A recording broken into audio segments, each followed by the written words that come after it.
Tell me, what business could three little girls like you possibly have sitting here in first class? Do you even know what these seats are worth? Or did someone lose track of their children in the wrong section? The words sliced through the cabin air like a blade. At 30,000 feet, Rebecca Lawson stood over three 12-year-old black girls, her voice dripping with contempt. Her arms crossed tightly across her crisp Atlantic Global Airlines uniform, face twisted with the kind of prejudice that makes stomachs turn. The first-class cabin of Flight 847 fell silent. Business travelers lowered their newspapers and laptops. The elderly couple in 2D and 2E exchanged uncomfortable glances. The morning light streaming through the windows illuminated particles of tension, now suspended in the air. Rebecca Lawson, 43, had perfected that particular tone over 15 years as a flight attendant, sugar-coated acid condescension, masked as concerned prejudice, disguised as policy. Her blonde hair pulled back in a regulation bun, her makeup flawless, her Atlantic Global pin gleaming on her lapel, like a badge of authority. But here's what made this moment extraordinary. Instead of shrinking back in fear or embarrassment, the three girls exchanged uncertain glances before the oldest visibly straightened her shoulders. For a brief moment, the youngest's lower lip trembled slightly before she composed herself. They weren't immune to the sting of such public hostility, but they were making a visible effort to maintain composure beyond their years. The Chicago to San Francisco route was Atlantic Global's premium morning service, filled with executives, wealthy tourists, and the occasional celebrity. The Boeing 787 Dreamliner featured the airline's newest first-class suites, with handcrafted leather seats that transformed into full beds, 24-inch entertainment screens, and privacy partitions that created personal havens for the privileged few who could afford the $4,000 one-way fare. Flight 847 had already experienced delays that morning. A technical issue with the in-flight entertainment system had pushed their departure back by 40 minutes. The cabin crew was on edge, passengers were irritable, and Rebecca Lawson had found her perfect targets. But Rebecca Lawson, who believed she knew exactly who belonged in first class and who didn't, was about to learn the most expensive lesson of her entire life. Because those three little girls she just humiliated owned the airline she worked for. And what happened next would become the most satisfying moment of justice the internet had ever witnessed. The tension hung in the air, like the moment before lightning strikes. Rebecca loomed over the girls, waiting for them to shrink, to apologize, to move, to perform whatever choreography of submission her biased mind had scripted for this encounter. But the girls remained relatively still, their expressions determined, despite the flash of hurt in their eyes. The oldest one tightened her grip on her sister's hand beneath the table, an invisible gesture of support that belied their outward calm. Zara, Zuri, and Zia Hamilton were not just any 12-year-old triplets. Born 3 minutes apart, a fact Zara, the eldest, never let her sisters forget. They possessed a self-possession unusual for their age, though not the superhuman composure initial appearances might suggest.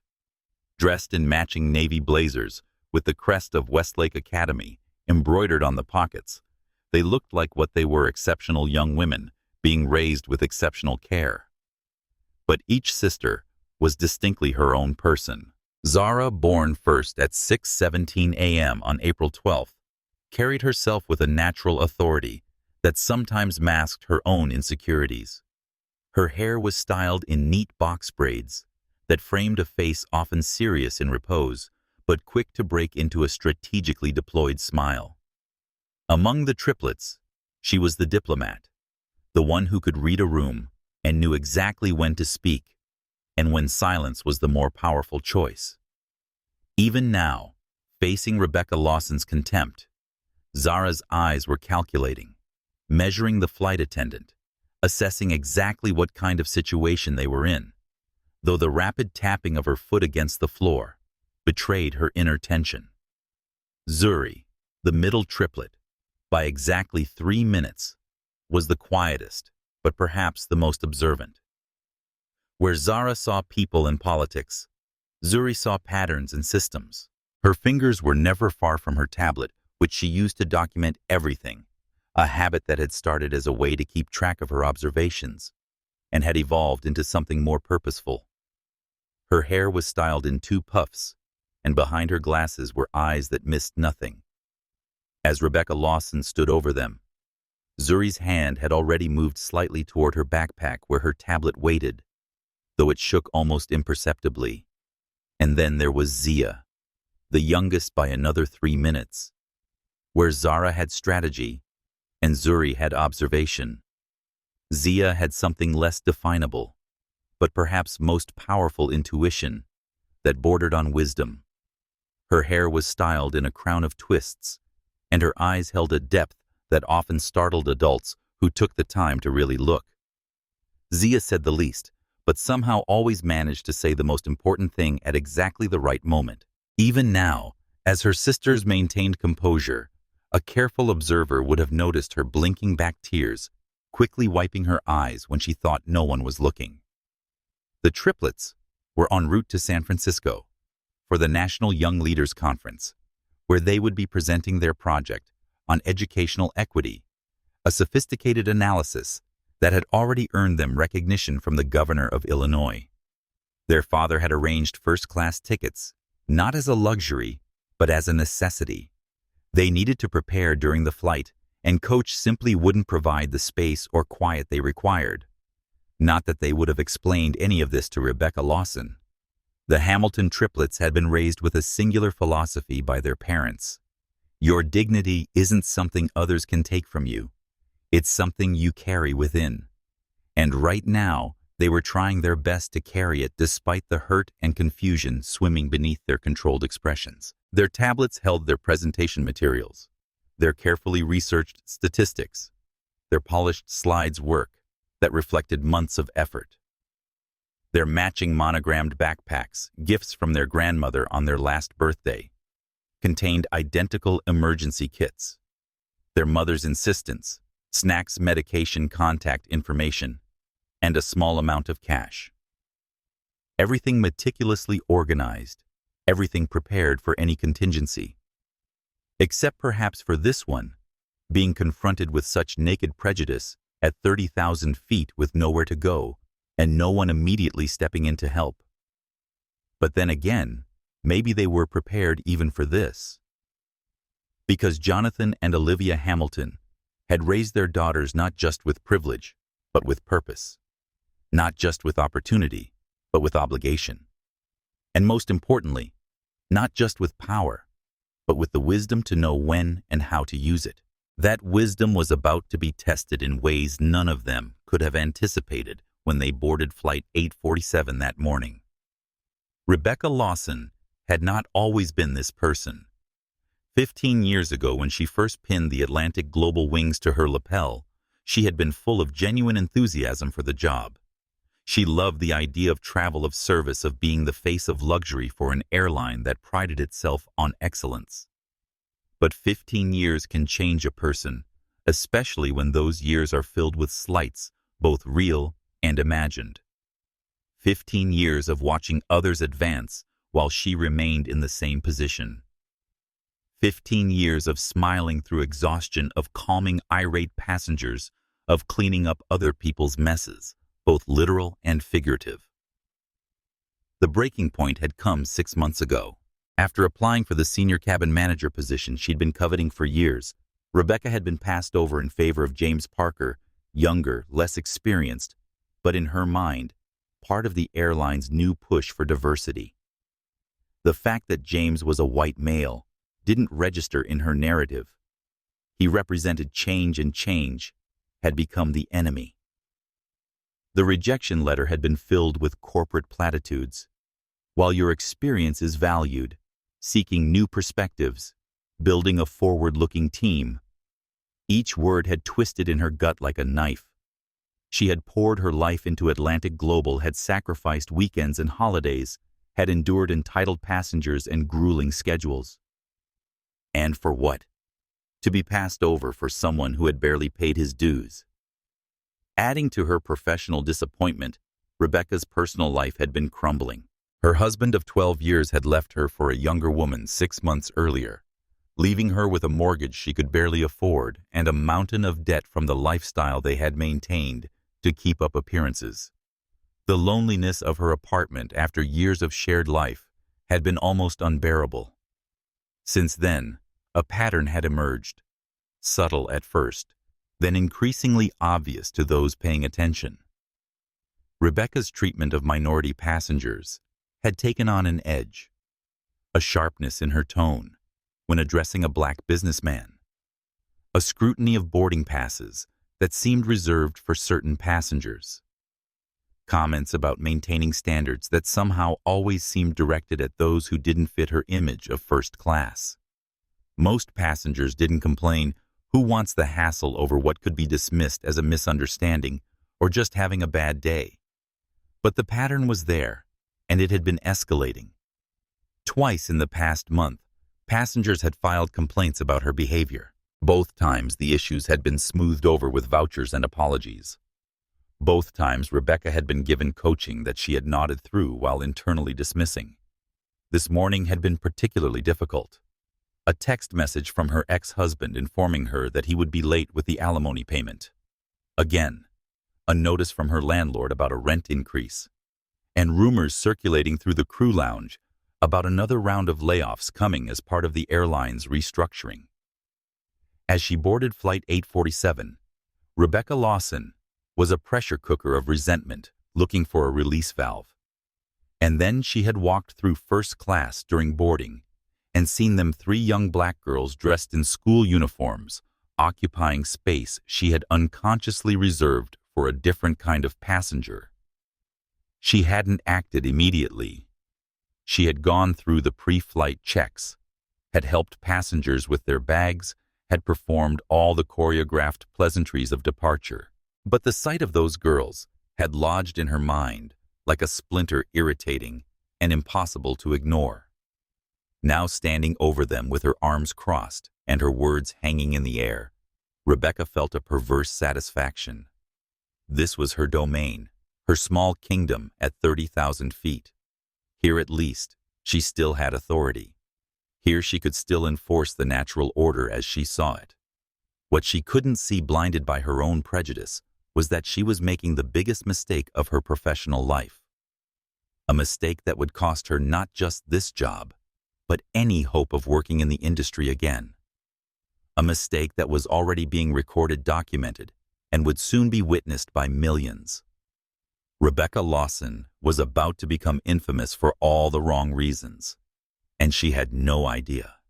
Flight 847 from Chicago to San Francisco was more than just a routine transcontinental service. It was Atlantic Global's flagship domestic route, featuring their newest aircraft and premium service designed to compete with private aviation.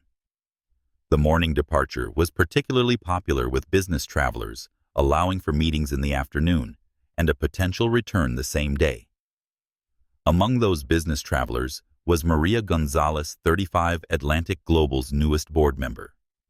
Appointed 6 months ago to bring her expertise in digital transformation to the airline, Maria was traveling to San Francisco for meetings with potential technology partners. Seated in 1A, she had boarded early and was absorbed in reviewing documents on her tablet when the Hamilton triplets had taken their seats in row 3. Maria hadn't paid much attention to the girls initially. Board responsibilities weighed heavily on her mind, especially with the recent discussions about restructuring and the potential merger that had been dominating executive conversations. But Rebecca Lawson's confrontational tone had pulled her attention away from profit projections and market analyses.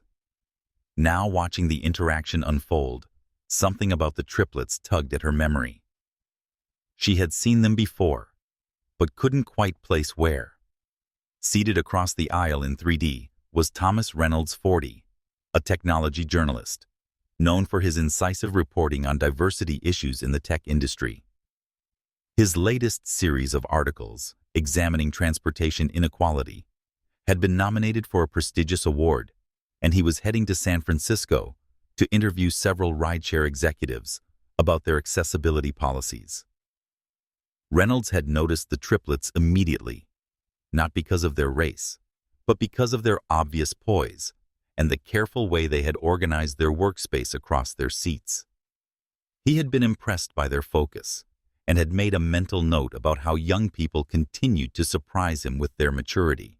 Now, watching Rebecca Lawson's behavior, his journalistic instincts were on high alert. Without being obvious, he had positioned his phone to capture audio of the interaction. In row 2, Alexandra Miller, 52, CEO of a boutique investment firm, had initially frowned when the triplets had boarded. She had been hoping for a quiet flight to prepare for her meetings and the sight of children. Any children had triggered an automatic assumption of noise and disruption. When Rebecca had approached the girls, Alexandra had felt a momentary vindication, expecting the flight attendant to address the issue of appropriate behavior she was certain would emerge. "About time someone maintained standards around here," she had muttered, just loudly enough for those nearby to hear, earning a disapproving glance from the elderly gentleman across the aisle. To her surprise, the girls had been perfectly quiet and organized, and as Rebecca's tone became increasingly condescending, Alexandra found herself in the uncomfortable position of recognizing her own biases reflected back at her through the flight attendant's behavior. It was not a flattering mirror. In row 4, businessman Robert Wilson, 55, shifted uncomfortably in his seat, but kept his eyes fixed on his newspaper, making a conscious decision not to involve himself. "Not my problem," he thought to himself. "Just want to get to San Francisco without drama."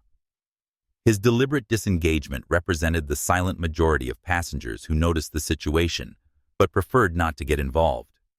Moving through the cabin with practiced efficiency was James Parker, 28, the recently promoted senior cabin manager, who had been the focus of so much of Rebecca's resentment.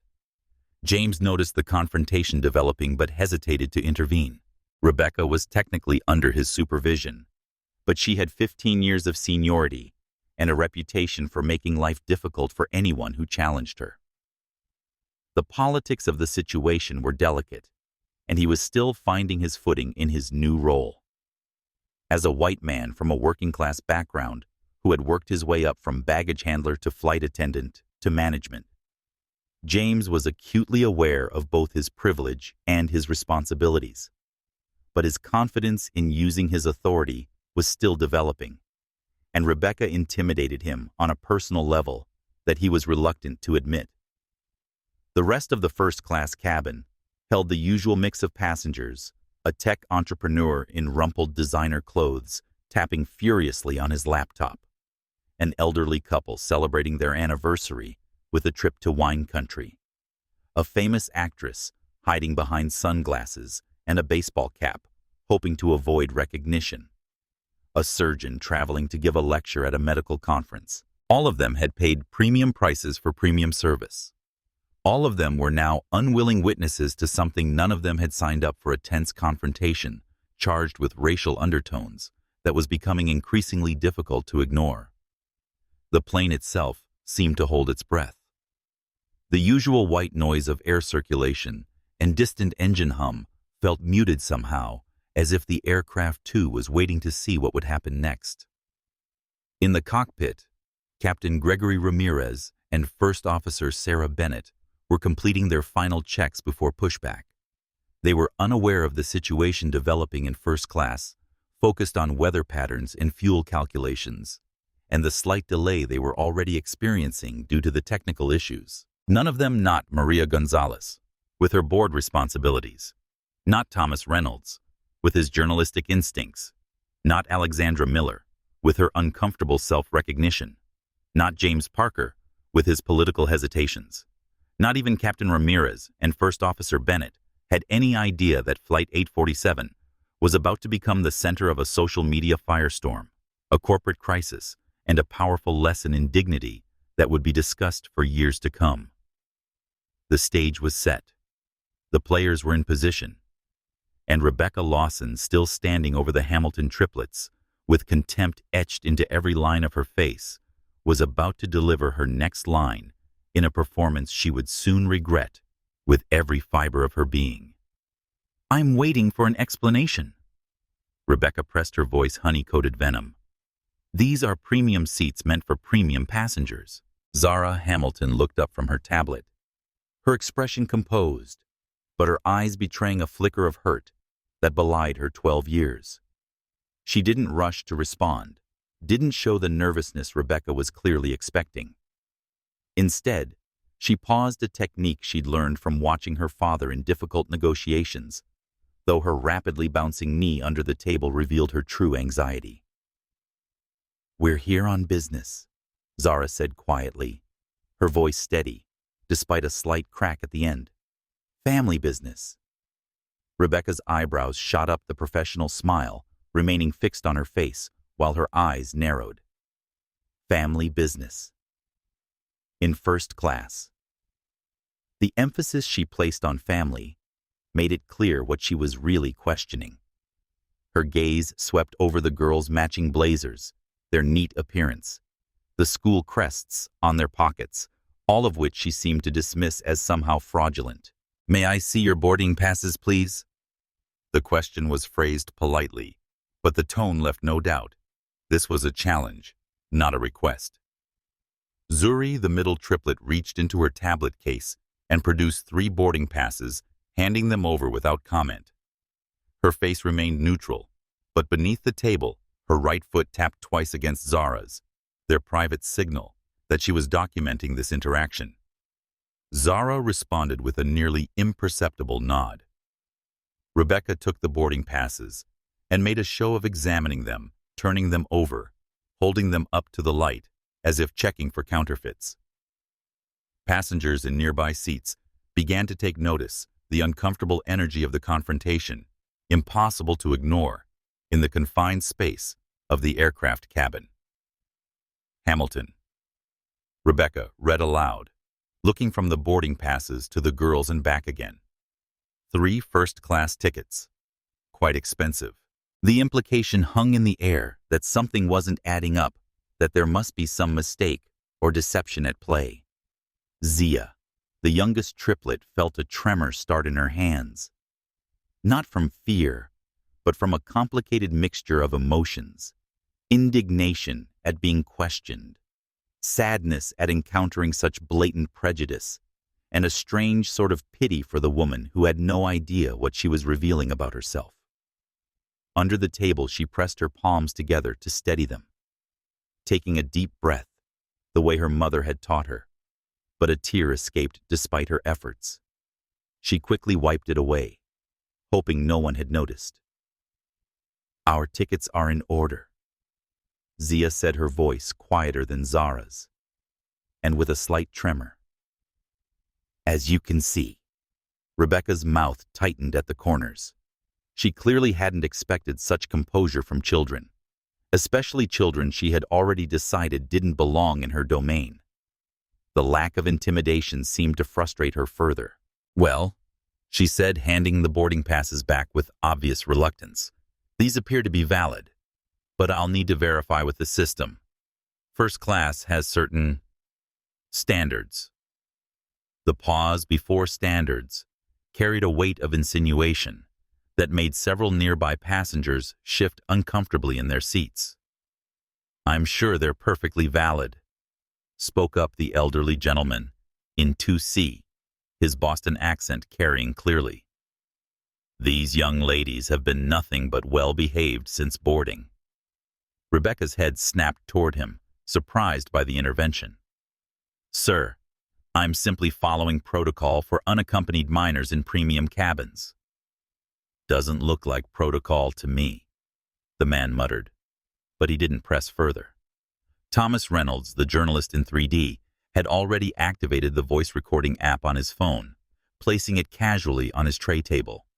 His years covering discrimination issues had trained him to recognize the opening notes of what could become a problematic situation. The flight attendant's behavior was setting off every alarm bell in his experienced mind. Maria Gonzalez, the board member in 1A, found herself turning slightly in her seat, her attention now fully diverted from her work. She studied the three girls more carefully, a nagging sense of recognition growing stronger. Where had she seen them before? At a company event, perhaps. Their composure in the face of this questioning was remarkable for their age, though she noted the subtle signs of distress they were trying to hide. Alexandra Miller in 2B watched with growing discomfort, recognizing too much of her own initial reaction in the flight attendant's behavior. She had assumed the same thing upon seeing the girls' board, that they somehow didn't belong, and now seeing that assumption played out so explicitly made her deeply uncomfortable with her own bias. "I think we should mind our own business," whispered Robert Wilson loudly to his seatmate. "Let the crew do their jobs without everyone getting involved." James Parker, the senior cabin manager, hovered near the galley, witnessing the interaction, while pretending to organize the pre-flight beverage service. He knew he should intervene. This was exactly the kind of situation his training had covered, but something held him back. Fear of Rebecca's seniority, uncertainty about the facts, or perhaps the hope that the situation would resolve itself without requiring his involvement. Rebecca turned away from the triplets with a final look that clearly communicated this matter wasn't settled to her satisfaction. As she moved toward the galley, she passed close to James, murmuring just loudly enough for him to hear, "I'm keeping an eye on those three. Something's not right." James nodded non-committally, but his discomfort was visible in the tightness around his eyes. This was already crossing lines that shouldn't be crossed, and he knew it.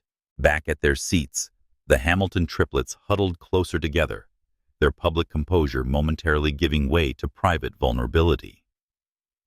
"Are you okay?"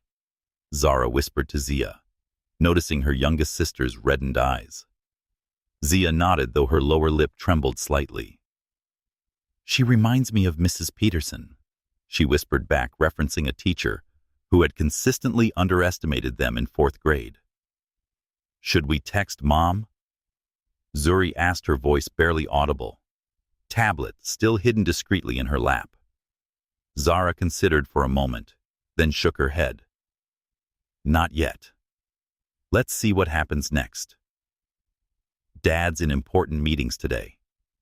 None of them said what they were all thinking, that their father would be furious if he knew what was happening. Jonathan Hamilton had built Atlantic Global Airlines, from a regional carrier into an international powerhouse, and he had done so with a commitment to dignity and respect that went beyond corporate slogans. This behavior by one of his employees would be completely unacceptable to him. But the triplets had also been raised to handle situations themselves when possible. To observe, to document, to respond with dignity, rather than react with emotion.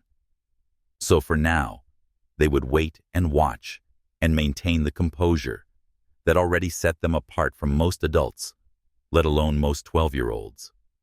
What none of them realized was that Rebecca Lawson was far from finished.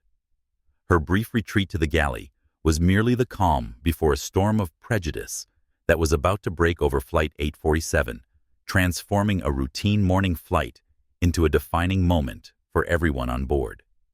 Rebecca Lawson emerged from the galley with renewed purpose, her movements brisk, and her expressions set in professional determination that didn't quite mask the underlying resentment. She had spent the brief interlude checking the flight manifest, confirming that yes, 3 passengers named Hamilton were indeed booked in first class. But rather than accepting this as verification, she had decided it simply meant the deception was more sophisticated than she had initially assumed. She approached the center of the first-class cabin and cleared her throat loudly, assuming an announcement posture that immediately drew all eyes to her. The practiced smile did nothing to soften the edge in her voice as she spoke. "Ladies and gentlemen, welcome aboard Atlantic Global Flight 847 to San Francisco.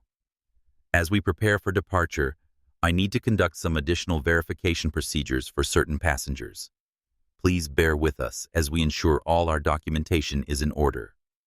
The announcement was ostensibly addressed to the entire cabin, but her gaze fixed pointedly on the Hamilton triplets, making it abundantly clear who the certain passengers were. The public nature of this declaration transformed what had been an uncomfortable individual confrontation into a spectacle that forced every passenger to become an active witness.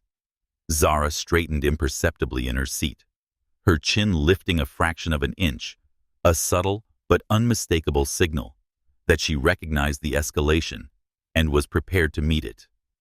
Beside her, Zuri continued typing discreetly on her tablet, documenting every word. Zia's expression remained serene, but the tightness around her eyes betrayed her awareness of how this situation was evolving, and she blinked rapidly to hold back another wave of tears. Thomas Reynolds, the journalist, exchanged glances with the businessman, seated beside him, a silent acknowledgement passing between them that they were witnessing something inappropriate. Reynolds adjusted his phone, ensuring it was still recording, while mentally composing the thread he would post once they reached cruising altitude and the Wi-Fi activated. Maria Gonzalez frowned, the nagging feeling of recognition growing stronger as she observed the triplets' poised response to this public challenge. She knew she had seen them before, and their remarkable composure in the face of such treatment was making the connection even more tantalizing. These weren't ordinary children. Alexandra Miller's discomfort had evolved into active disapproval. Whatever her initial biases had been, the flight attendant's behavior was clearly crossing professional boundaries. She opened her mouth as if to say something, then closed it again, caught in the bystander's dilemma, the reluctance to involve oneself in a developing situation. Robert Wilson rolled his eyes and muttered to his seatmate drama queen, making a big production over nothing. Just check their tickets and be done with it. His comment represented a growing faction of passengers who viewed the situation as an unnecessary disruption rather than discrimination. It was at this moment that another passenger chose to speak up. A middle-aged white man in an expensive suit leaned forward from his seat in 4C. "Is there some kind of problem with the flight? We're already delayed, and some of us have connections to make." His tone suggested he was less concerned with the treatment of the triplets and more annoyed by the potential for further delay. Rebecca seized on this intervention as validation. "No problem at all, sir. Just ensuring everyone is where they're supposed to be." The emphasis on supposed to be hung in the air like an accusation. Then from 2A, Alexandra Miller surprised herself by speaking. "Those girls have been perfectly quiet and well-behaved. I don't understand what verification could possibly be needed at this point." Rebecca's professional mask slipped for just a moment, revealing a flash of genuine anger before she regained control. "Ma'am, I appreciate your concern, but there are airline protocols that must be followed, especially when it comes to unaccompanied minors in premium cabins." It was a clever pivot, framing her actions as concern for procedure rather than what they actually were. But the damage was already accumulating. More passengers were exchanging glances, murmuring to each other, some reaching for their phones. The atmosphere in the cabin had shifted from the usual pre-flight tedium to something charged and uncomfortable. "This is ridiculous," muttered a businessman loudly.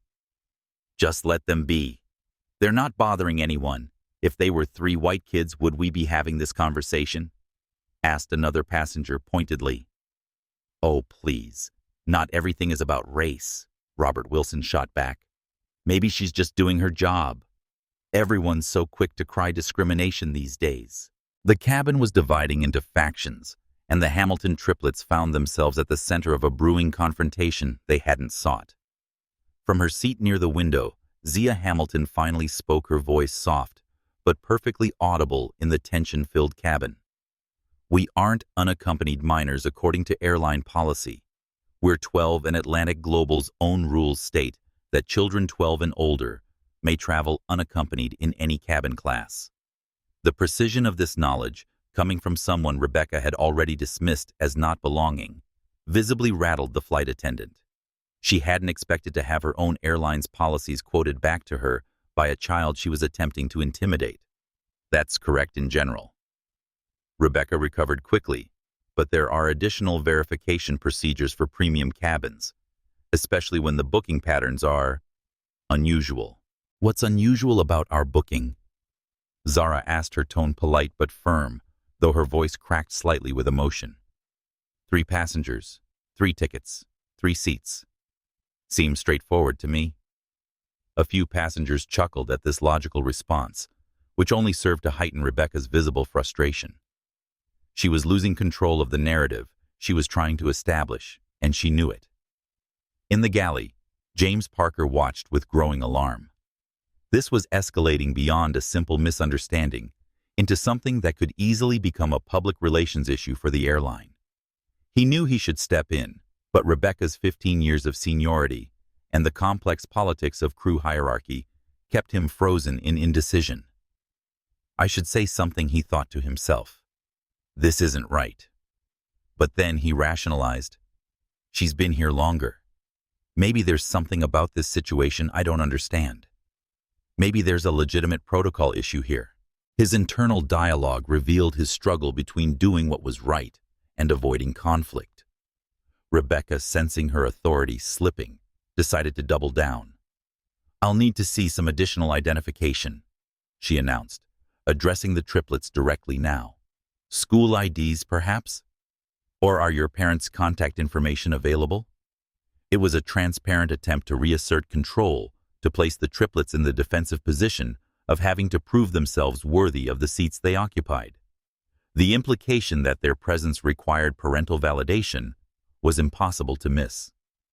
Zuri finally looked up from her tablet, her expression neutral, but her words precise. Our boarding passes have already been verified at the gate. Our identities were confirmed during check-in. Is there a specific Atlantic Global policy you're following right now that requires additional verification after boarding? The question was delivered with such calm logic that it momentarily silenced Rebecca. In the pause that followed, phones emerged more openly among the passengers, some now unabashedly recording the interaction. A Hispanic businessman near the back of the first-class cabin caught Zara's eye and gave her a subtle nod of approval. The elderly couple exchanged whispers, their expressions concerned. The famous actress had removed her sunglasses, no longer concerned about recognition, but fully invested in the drama unfolding before her. Rebecca Lawson stood at a crossroads, though she didn't realize it yet. She could back down, acknowledge that the triplets' documentation was in order, and retreat with what remained of her professional dignity. Or she could escalate further, driven by the biases that had already led her to single out these 3 young black girls. The entire cabin seemed to hold its breath, waiting to see which path she would choose. In that suspended moment, the plane jerked slightly as it began to push back from the gate. The movement seemed to jolt Rebecca back to some semblance of professional awareness. With a tight smile that didn't reach her eyes, she said, "We'll continue this discussion once we're airborne," and turned sharply toward the galley. It wasn't a retreat. It was merely a tactical pause. Everyone in the cabin, including the Hamilton triplets, understood that this confrontation was far from over. As Rebecca disappeared into the galley, Zara turned to her sisters, their faces composed, but their eyes communicating volumes.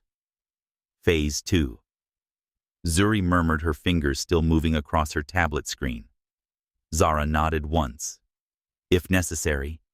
Let's see how far she takes this. Zia's eyes followed Rebecca's retreat, her expression thoughtful despite the tear stains still visible on her cheeks.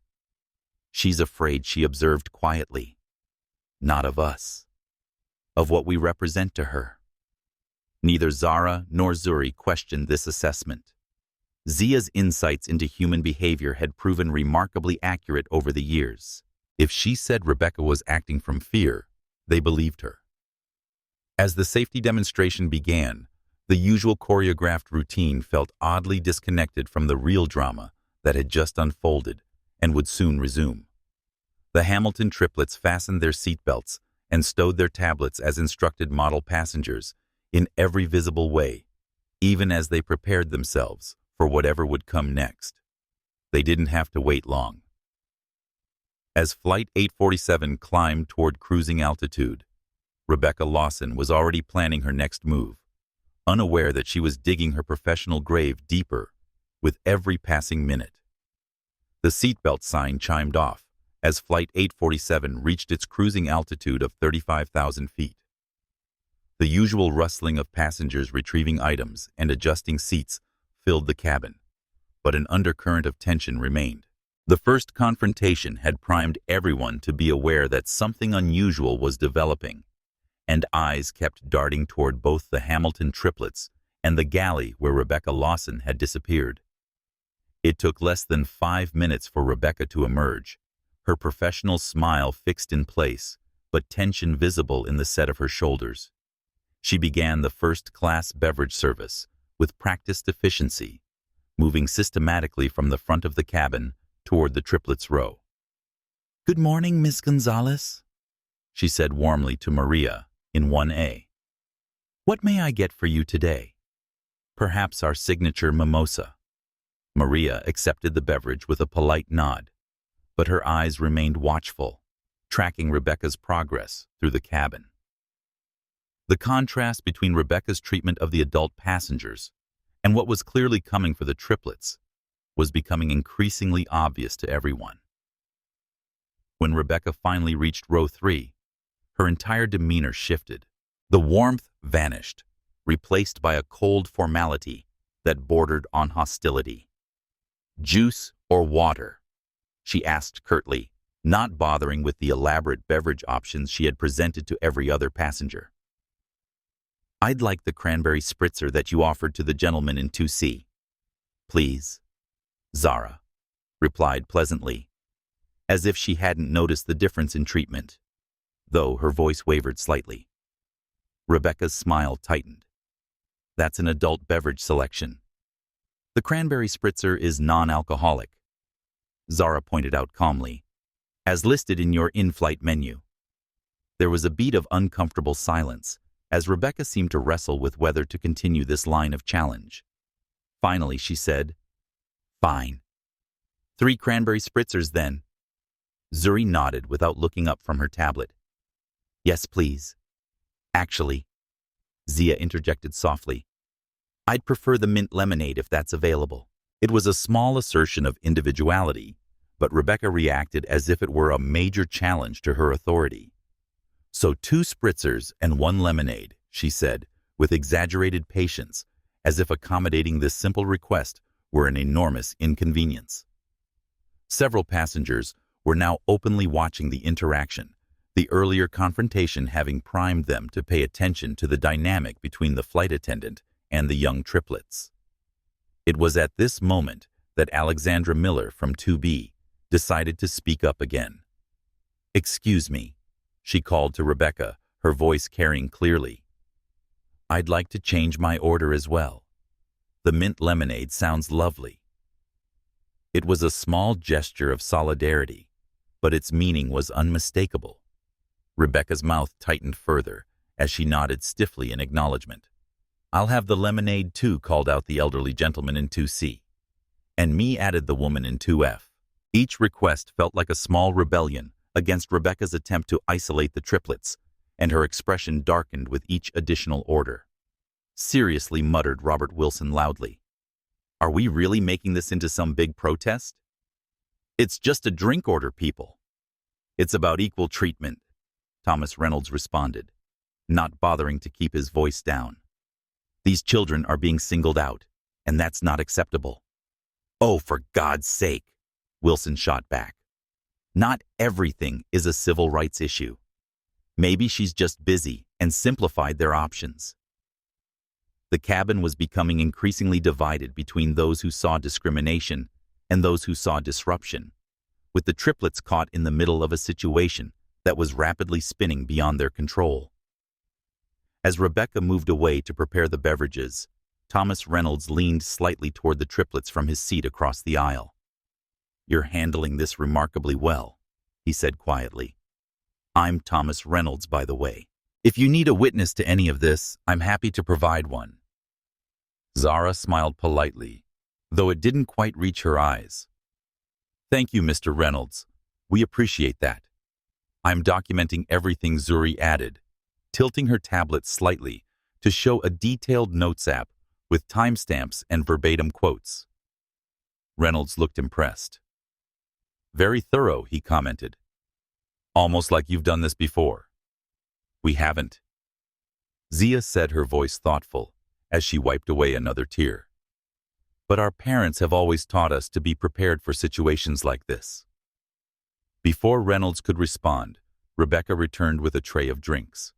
She served Alexandra's mint lemonade first, with exaggerated courtesy, then moved to the triplets. As she placed the drinks on their tray tables, she leaned in slightly, her voice lowered but still audible to those nearby. First class is for professionals, not playtime, she said. The service here requires a certain level of sophistication. I hope you can keep up. The comment was delivered with a smile that did nothing to disguise its hostile intent. It was no longer just about questioning their presence. It was an active attempt to make them feel unwelcome and out of place. Zara accepted her drink without reacting to the comment, though her hand trembled slightly as she reached for the glass. Zuri continued typing clearly, adding this latest remark to her documentation. But it was Zia who responded, looking directly at Rebecca with those unusually perceptive eyes now reddened from suppressed tears. Thank you for the advice, she said softly, her voice breaking slightly. Our father always says that true sophistication lies in how you treat people, not in which cabin you sit in.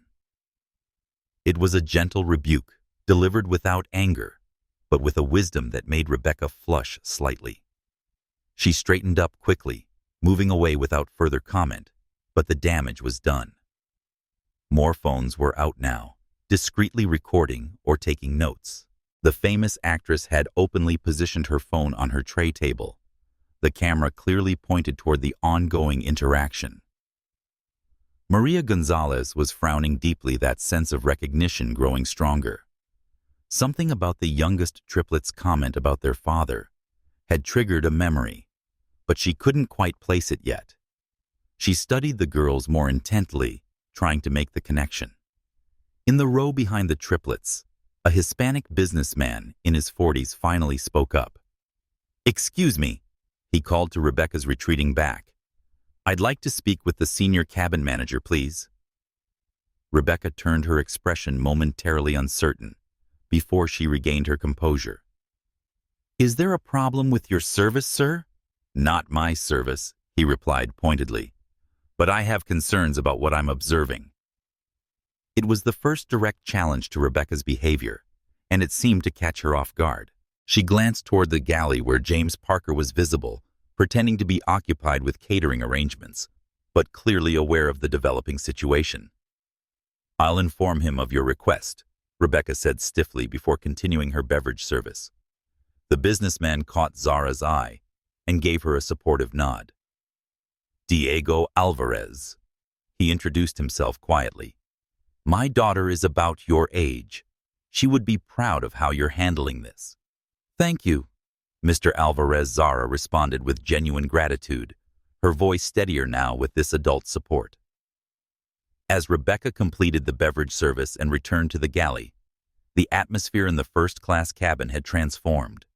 What had begun as uncomfortable witnessing had evolved into something more active.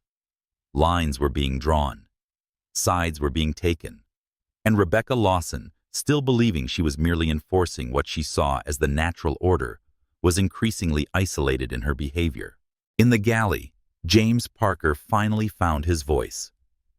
Rebecca, he said quietly, I think you should back off on this one. Rebecca's expression hardened. Those children don't belong in first class, James. Someone needs to maintain standards around here, even if management has forgotten what they are. The barb was clearly directed at James's recent promotion, but he refused to take the bait. They have valid tickets. They're behaving perfectly. There's no issue here that I can see. You wouldn't, Rebecca muttered. You're part of the problem, always trying to please everyone instead of upholding standards. James felt his face flush with a mixture of anger and shame. He knew he should assert his authority more firmly, but confrontation had never been his strong suit. Growing up in a household where his father's explosive temper had dominated everything, James had learned to avoid conflict rather than engage with it directly. "Look, I'm just saying," he began, but Rebecca cut him off. "I know exactly what you're saying, James. You're saying you want to play it safe. Well, I've been doing this job since you were in high school, and I know when passengers need to be reminded of appropriate behavior." The condescension in her tone pushed James further into his habitual retreat from conflict. Before he could respond, his crew phone buzzed with a message from the cockpit.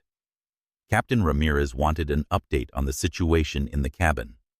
Apparently, a passenger had used the in-flight Wi-Fi to send an email directly to Atlantic Global's customer service about an ongoing incident of discrimination on Flight 847. The situation was escalating beyond the confines of the aircraft, and Rebecca had no idea that her world was about to implode. As she prepared for her next interaction with the triplets, social media was already beginning to buzz with the first posts about what was happening on Atlantic Global Flight 847. The digital wildfire was just catching its first spark, and it would soon become an inferno that would consume Rebecca Lawson's career in spectacular fashion. 40 minutes into the flight, the tension in the first-class cabin had crystallized into a palpable force.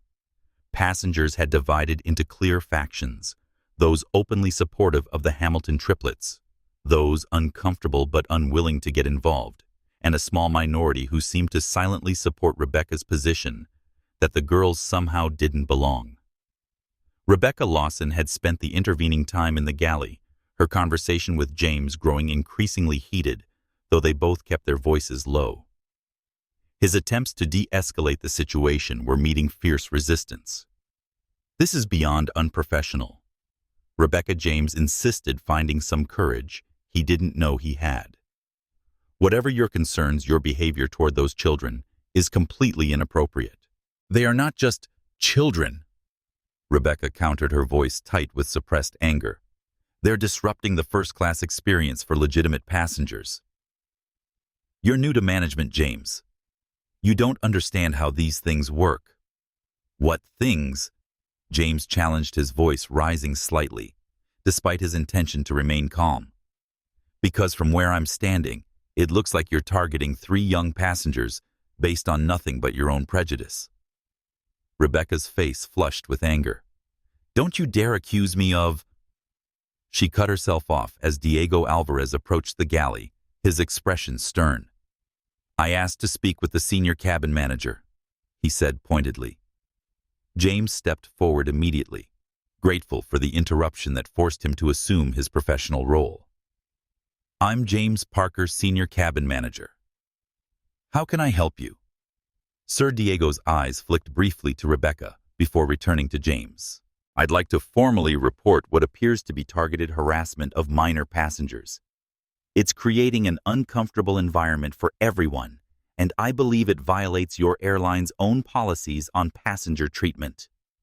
Rebecca started to interject, but James held up a hand to silence her, a gesture of authority that clearly infuriated her. "I appreciate your concern, Mr. Alvarez," James said professionally. "I'm aware of the situation and am addressing it. Please be assured that Atlantic Global takes such matters very seriously." "Not seriously enough," Diego replied, his gaze now directly challenging Rebecca. "If you were taking it seriously, this behavior would have been stopped immediately." With that, he returned to his seat, leaving a simmering Rebecca and an increasingly concerned James in the galley. Meanwhile, the Hamilton triplets had been quietly discussing their next steps. "Should we text Mom now?" Zia asked, her voice barely above a whisper, her eyes still red from crying. Zara considered the question carefully. "If we do, Dad will find out immediately, and you know how he gets. Maybe that's what needs to happen," Zuri suggested, looking up from her tablet, where she had been methodically documenting every interaction, every comment, every subtle slight. This isn't just about us anymore. This is about how she might treat other passengers who don't have our advantages. Zara nodded slowly, recognizing the truth in her sister's words. The Hamilton triplets were uniquely positioned to handle this situation. They had the confidence that came from their upbringing, the security of knowing exactly who they were and what resources stood behind them. But what about the next passenger? Rebecca decided didn't belong in first class. Let's give it a few more minutes. Zara decided, her voice wavering slightly. If she escalates again, then we'll contact Mom. The decision was made just in time. Rebecca emerged from the galley, her professional mask back in place, but strain visible around her eyes. She moved purposefully toward the triplets, stopping directly beside their row. "I need to speak with you about your seating arrangement," she announced loudly enough for nearby passengers to hear. Zara looked up, her composure slipping slightly as her voice cracked. "Is there a problem with our seats?" "There seems to be some confusion about the allocation," Rebecca said. "According to our system, these premium seats are usually reserved for our business travelers and full-fare passengers." It was a bizarre claim. The seats had been purchased, assigned, and confirmed, but Rebecca seemed determined to create an issue where none existed. "Our tickets are confirmed for these exact seats," Zara replied, her voice steadier now, though her hands trembled visibly. "There's no confusion on our end." "Nevertheless," Rebecca pressed, "I think you would be more comfortable in our Economy Plus section, where there are other young people traveling. I can arrange to have you moved." The suggestion was so inappropriate, so clearly beyond the bounds of professional conduct, that several passengers audibly gasped. Thomas Reynolds had his phone out now, openly recording the interaction.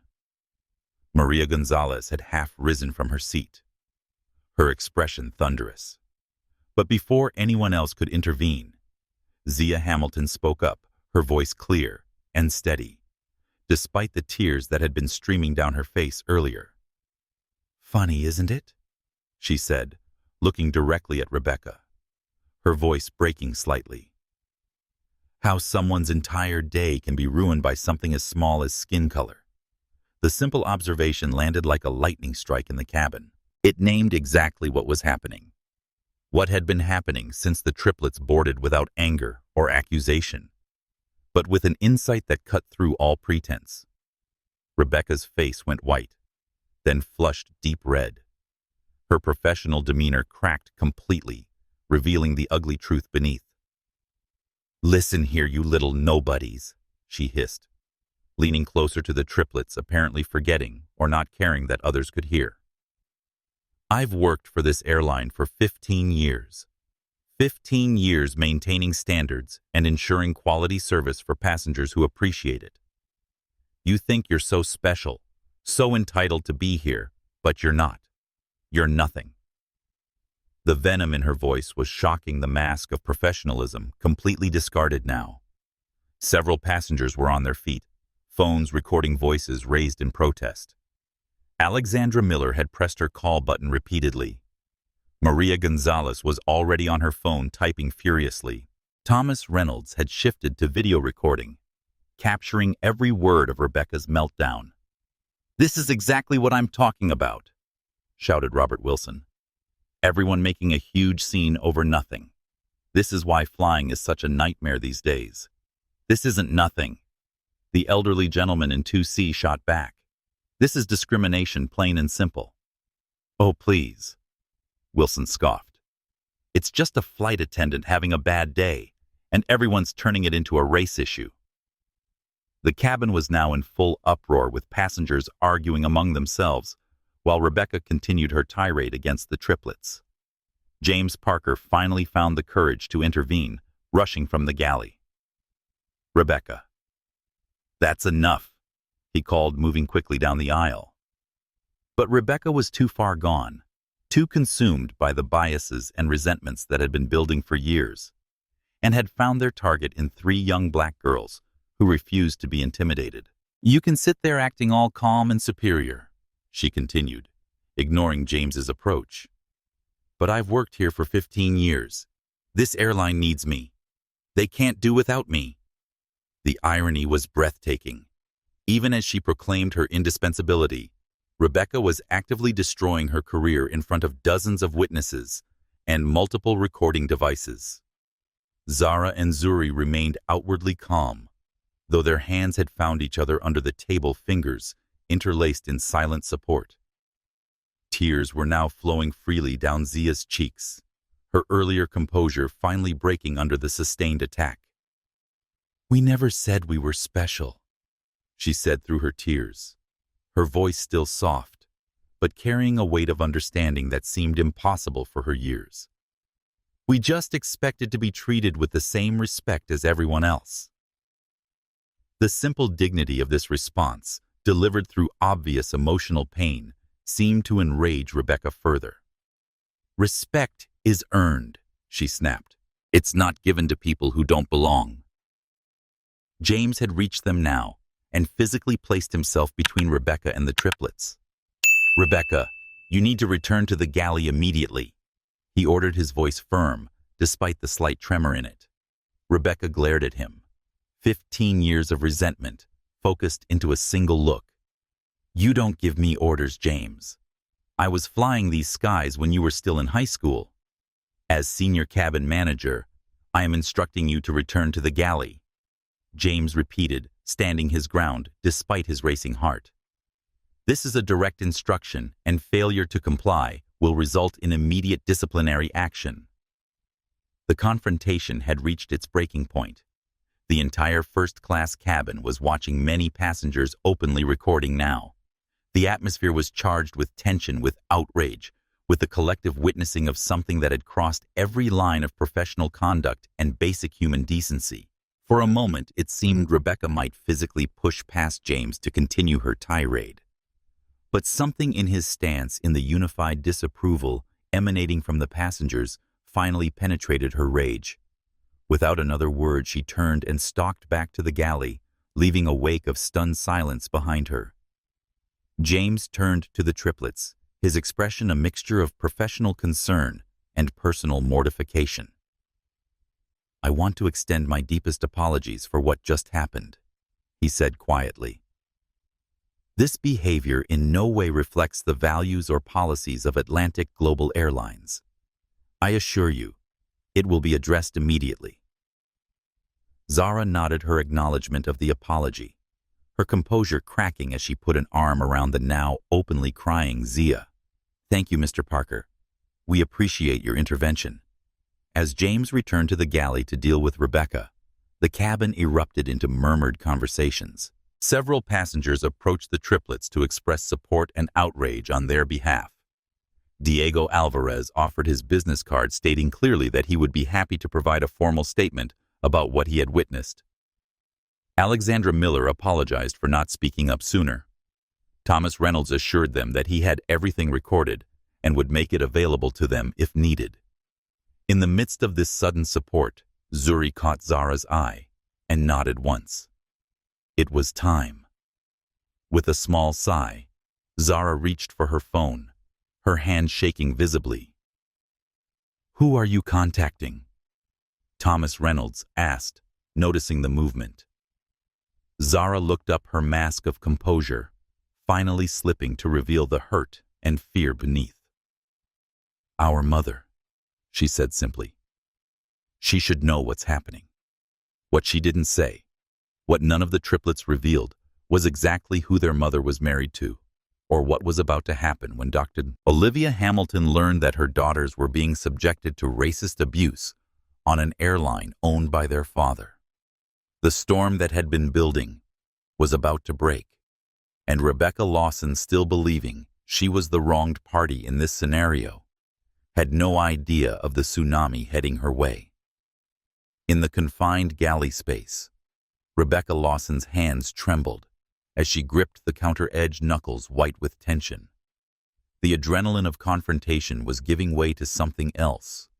Not regret, not yet, but a dawning awareness that the situation had spiraled beyond her control. Her breathing came in short, shallow bursts as she replayed the last exchange in her mind, hearing her own words, with a detachment that was almost surreal. "Listen here, you little nobodies." Had she really said that? Out loud to children. In front of a cabin full of passengers. Part of her wanted to believe she was justified, that she was simply maintaining standards, defending the exclusive nature of first class against those who hadn't earned their place there. But beneath that rationalization, in a place she rarely allowed herself to examine, lurked the uncomfortable truth she had targeted those girls the moment she saw them. Before they spoke, before they acted, before they had a chance to be anything but three young black faces in seats she had unconsciously reserved for a different kind of passenger. The realization didn't bring immediate remorse. Instead, it triggered a defensive fury. She wasn't the problem. The problem was an airline that had forgotten what standards meant. The problem was a culture that promoted people like James, inexperienced, undeserving, over-dedicated employees like herself. The problem was a world where she increasingly felt obsolete, replaced, pushed aside. "It's not about race," she whispered to herself, the justification sounding hollow even to her own ears. "It's about maintaining the first-class experience. It's about standards." But even as she formed these thoughts, another part of her mind was replaying the faces of those girls, their hurt, their dignity, their obvious intelligence and poise. Had she really called them nobodies? Had she really suggested moving them to economy, simply because she didn't think they belonged in first class? They were disrupting the service. She tried again, but the justification felt increasingly weak. In truth, they had been perfectly behaved, their presence unobtrusive, until she had made it an issue. A memory surfaced, unbidden, her father's voice decades earlier, complaining about those people moving into their neighborhood, driving down property values, changing the character of the community. She had absorbed those attitudes without questioning them, had carried them through life beneath the veneer of professional courtesy. Now they had erupted in full view of dozens of witnesses caught on multiple recording devices. "This could cost me my job," she realized suddenly, the practical implications beginning to penetrate her defensive shell. 15 years of service potentially ended by 15 minutes of unchecked prejudice. The thought brought not remorse but anger. "It's not fair," she thought. "One bad day, and suddenly I'm the villain. What about all the years of excellent service? What about my perfect attendance record? What about my seniority?" At the other end of the galley, James Parker was having his own moment of reckoning. He stared at his reflection in the metallic surface of the coffee maker, seeing not the senior cabin manager, but the coward who had waited far too long to intervene. He had known from this first interaction that Rebecca's behavior was inappropriate, had recognized the ugly prejudice driving it, and yet he had hesitated, making calculations about crew politics and hierarchies, while 3 children endured treatment no passenger should face.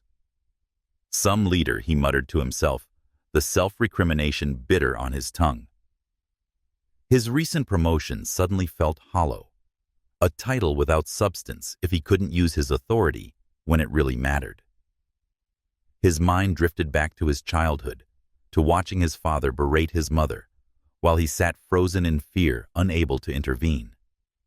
He had promised himself he would never be that person, the one who stood by while someone weaker was mistreated. Yet here he was, repeating the pattern he had sworn to break. "I should have stepped in sooner," he acknowledged silently. "I should have protected those girls." His crew phone vibrated again, another message from Captain Ramirez requesting an update.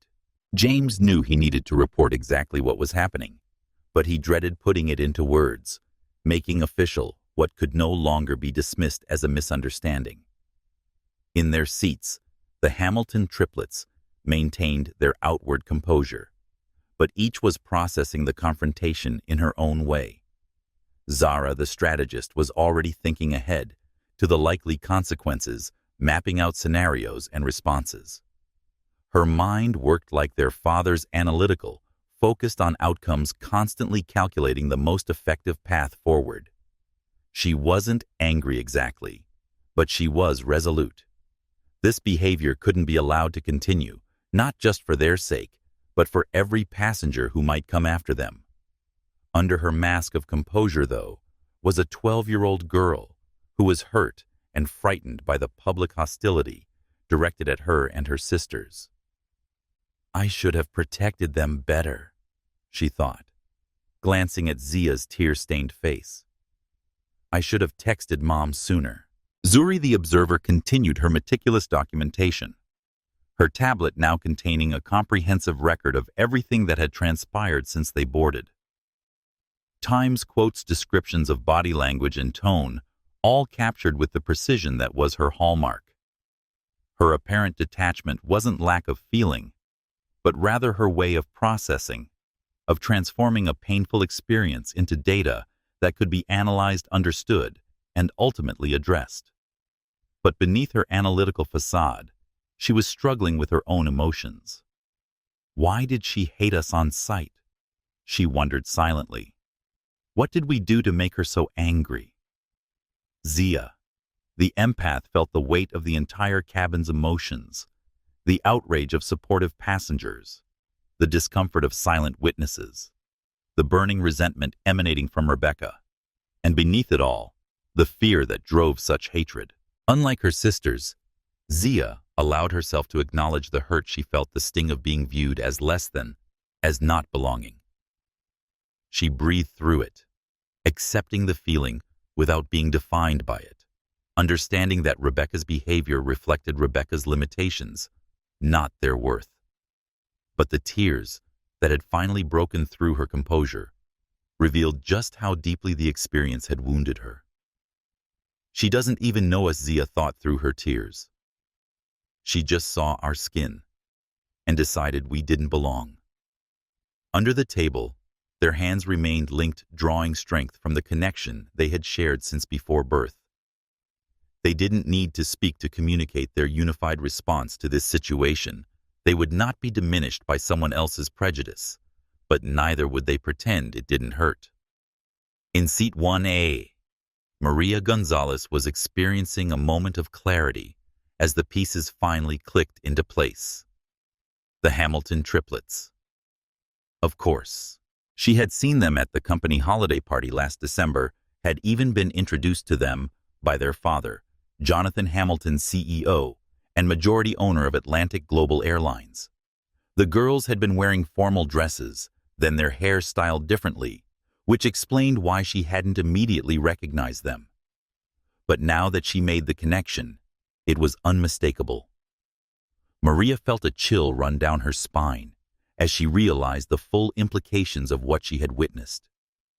One of their flight attendants had just subjected the CEO's daughters to blatant discrimination on his own airline, in full view of a board member and dozens of passengers.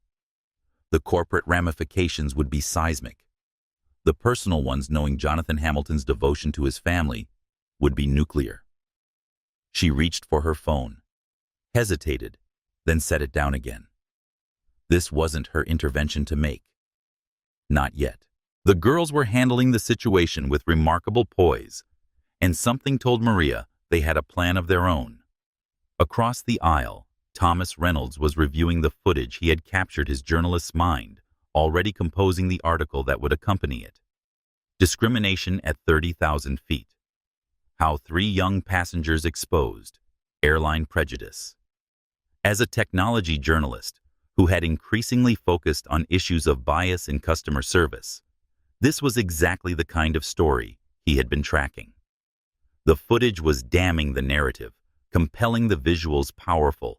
3 composed young black girls facing down adult prejudice with dignity beyond their years. What Reynolds didn't know yet, what would transform this from an important story about discrimination to a viral sensation, was the identity of those girls. When that revelation came, his straightforward report on airline prejudice would become something much bigger, much more powerful. In the cockpit, Captain Gregory Ramirez frowned at the latest message from James, which finally detailed the nature of the passenger situation in first class. A 30-year veteran of commercial aviation, Ramirez had seen his share of problematic passenger interactions, but this was different. This was a crew member creating the problem, and a serious one at that.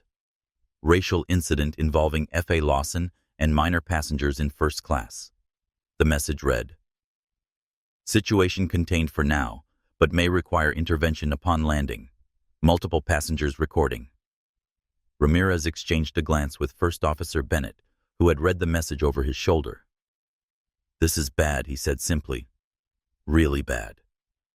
Bennett nodded her agreement. "What do you want to do?" Captain Ramirez considered his options. He could make an announcement, could speak directly to Rebecca over the crew phone, could even request that she be confined to the galley for the remainder of the flight.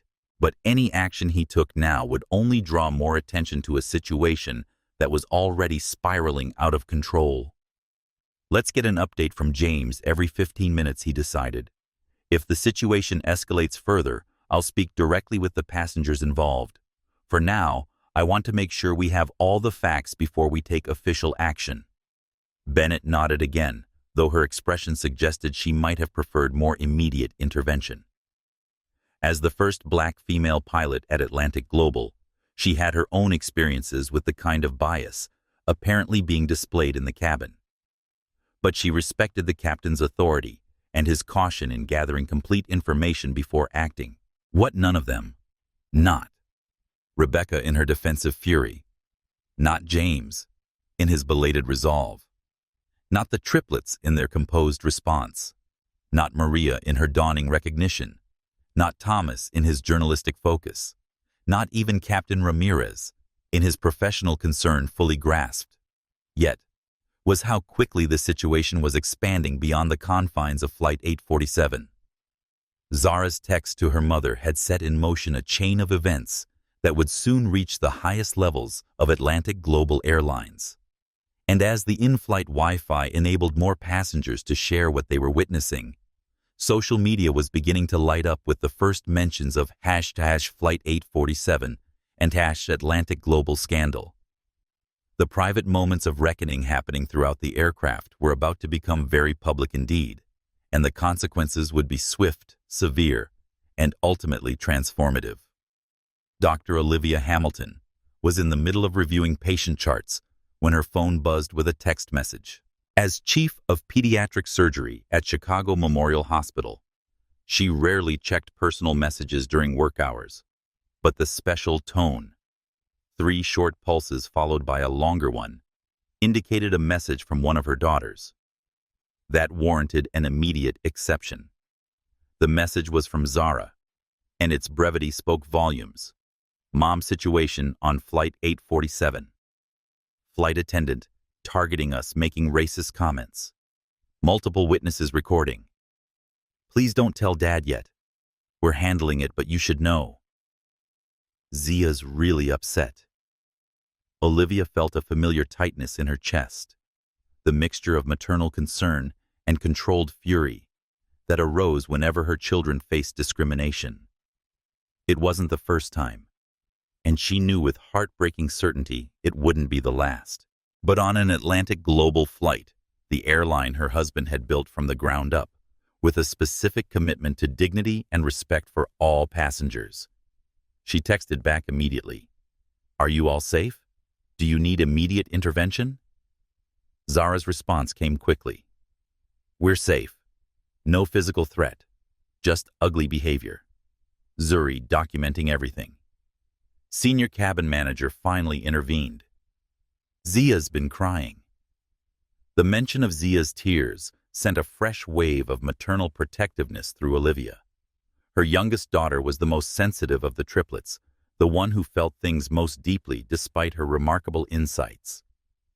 Olivia considered her options carefully. Her daughters were extraordinarily capable. She and Jonathan had made sure of that. But they were still children. Children who shouldn't have to handle racist abuse from adults, especially employees of their father's company. She made her decision and texted, "I'm contacting Atlantic Global Executive Line.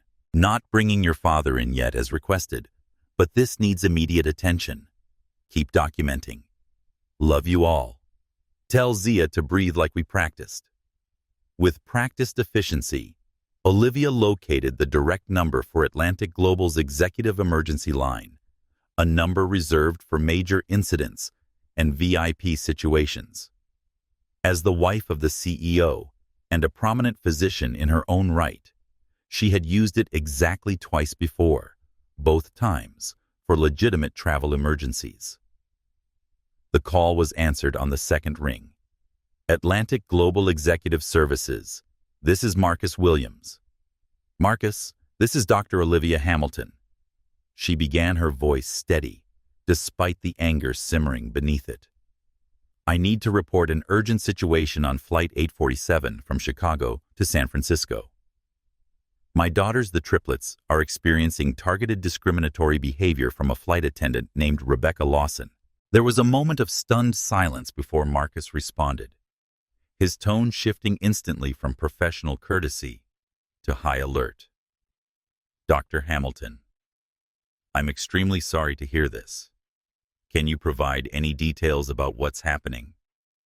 I have limited information, but I understand the flight attendant has been making explicitly racist comments, attempting to have my daughters moved from their first-class seats and creating a hostile environment.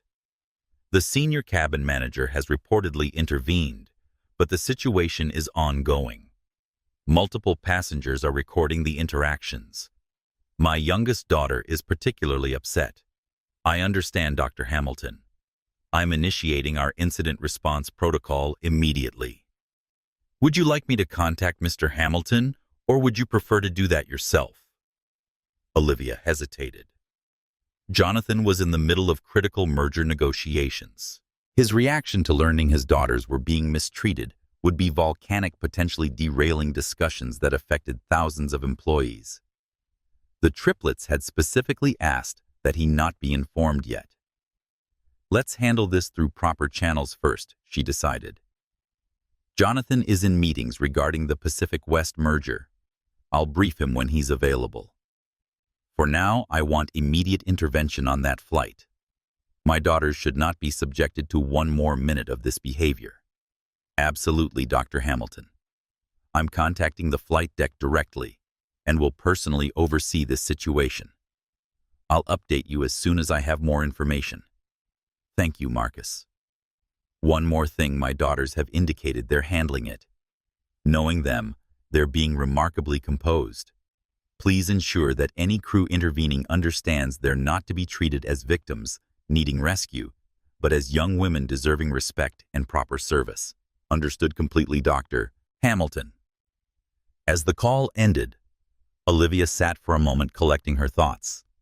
Then she sent another text to Zara executive team notified. Support incoming. Proud of you three. Give Zia a hug from me. Update me when you can.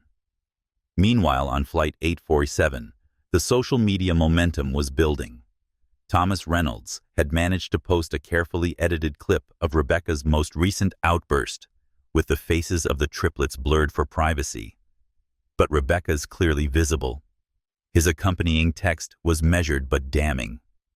Witnessing disturbing treatment of 3 young black passengers on #Atlantic Global Flight 847.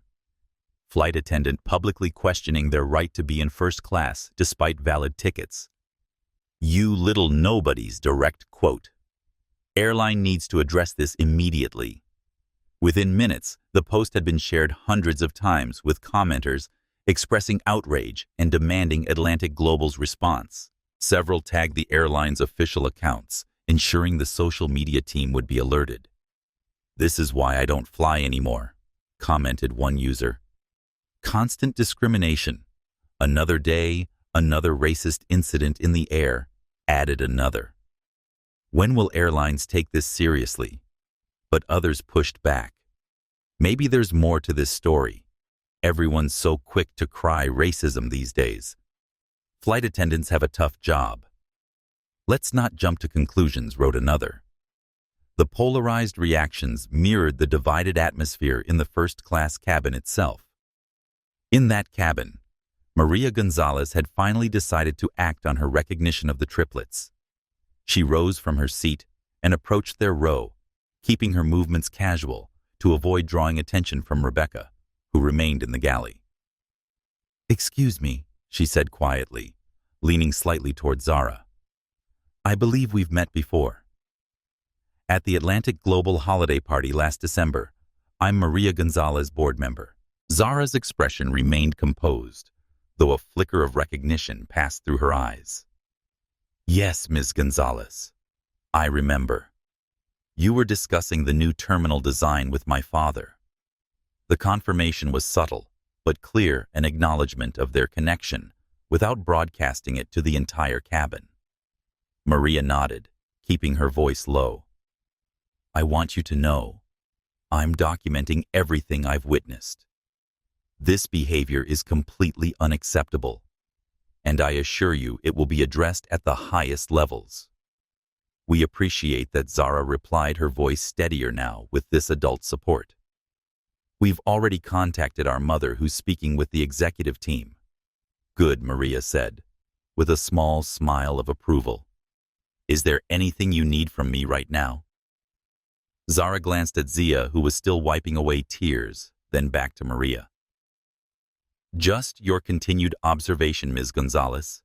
We believe in accountability through proper channels." Maria nodded again, impressed by the maturity of the response, despite the obvious emotional strain. "You're handling this admirably. Your father would be proud." She returned to her seat, pulling out her phone to send her own message to the board's communication channel.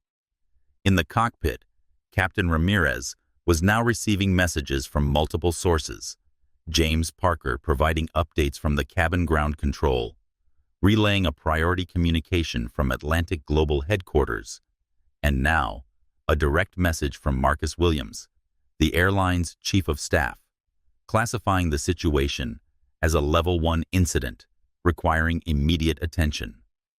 The message from Williams included a detail that made Ramirez inhale sharply. Passengers involved are the Hamilton triplets, daughters of CEO Jonathan Hamilton. Extreme sensitivity required. Instruction to isolate F.A. Lawson immediately and ensure proper treatment of the Hamilton children. Documentation of all actions essential. Bennett Ramirez said to his first officer, his voice tense, "We've got a situation that just escalated significantly. The children being harassed in first class are the CEO's daughters." Bennett's eyes widened. "Hamilton's kids? Are you serious?" "Deadly serious. And from what I'm gathering, F.A. Lawson has been explicitly racist toward them in front of a cabin full of witnesses with recording devices. That's career suicide," Bennett said, stating the obvious. "It's worse than that," Ramirez replied grimly. "It's potentially a PR catastrophe for the entire airline. I need to address this directly." He reached for the cabin communication system, preparing to contact James with explicit instructions. The situation had moved beyond a concerning passenger incident to a potential company-wide crisis, and Ramirez knew that every action taken from this point forward would be scrutinized not just by Atlantic Global management, but potentially by the media, social media, and eventually Jonathan Hamilton himself. In the galley, James Parker received the message from Captain Ramirez with a growing sense of dread. The identification of the triplets as the CEO's daughters sent a cold shock through his system. He glanced at Rebecca, who was still fuming in the corner, completely unaware that she had just committed professional suicide in the most spectacular fashion possible. "Rebecca," he said carefully, "I've just received instructions from the captain. You're to return to the rear galley and remain there for the duration of the flight. I'll be handling first-class service from this point forward." Rebecca's head snapped up, her expression incredulous. "What? That's ridiculous." "On whose authority?" Captain Ramirez James replied firmly, finding a new well of courage, now that he had direct backing. This is a direct order, Rebecca. It's not optional. Because of those girls. Rebecca's voice rose dangerously. This is absurd. They're manipulating the situation, playing the victim, and you're all falling for it. Is this because they're black? Is everyone so afraid of being called racist that we're just going to let children dictate how we run this flight? James took a deep breath, weighing his next words carefully. Part of him wanted to tell her exactly who those girls were, to watch the realization dawn that she had just destroyed her career by attacking the CEO's children. But professionalism prevailed. This isn't a discussion, Rebecca. This is an instruction from the captain. Go to the rear galley now, or face immediate consequences upon landing. The underlying steel in his voice finally penetrated Rebecca's indignation. With a final glare, she gathered her things and moved toward the back of the plane, unaware that she was walking away from much more than just the first-class cabin. As she passed through the economy section, a passenger who had witnessed her earlier behavior muttered loudly enough to be heard, "Good riddance." Rebecca turned ready to confront this new challenger, but caught herself. Something in the collective disapproval emanating from the passengers around her finally penetrated her defensive shell. For the first time, a flicker of doubt crossed her mind. Had she gone too far? Was this more serious than she had realized? As communications continued to flow between the aircraft and headquarters, between passengers and social media, between the triplets and their mother, the stage was being set for a revelation that would transform an already tense situation into something none of the participants would ever forget. The departure of Rebecca Lawson from the first-class cabin created a momentary lull, a collective exhalation of tension, followed by the inevitable rush of conversation as passengers processed what they had witnessed. The Hamilton triplets remained composed in their seats, but around them, the cabin had transformed into a microcosm of how society often responds to witness discrimination. Some immediately supportive, others hesitant but concerned, and a few uncomfortably defensive of the status quo.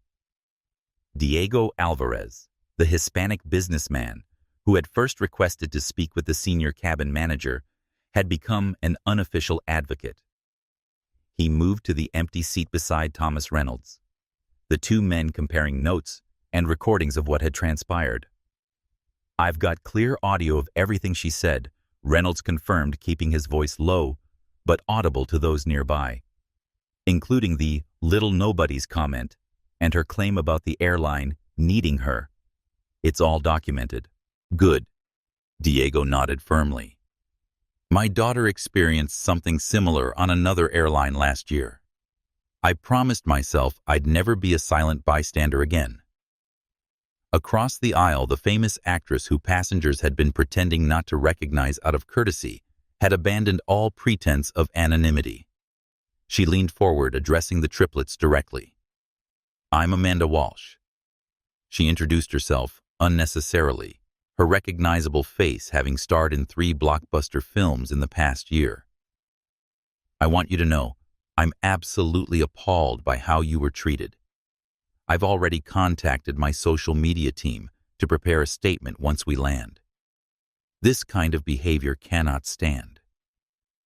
Zara nodded her thanks, maintaining the poised demeanor that had characterized her response throughout the incident, though her eyes were now reddened from comforting Zia.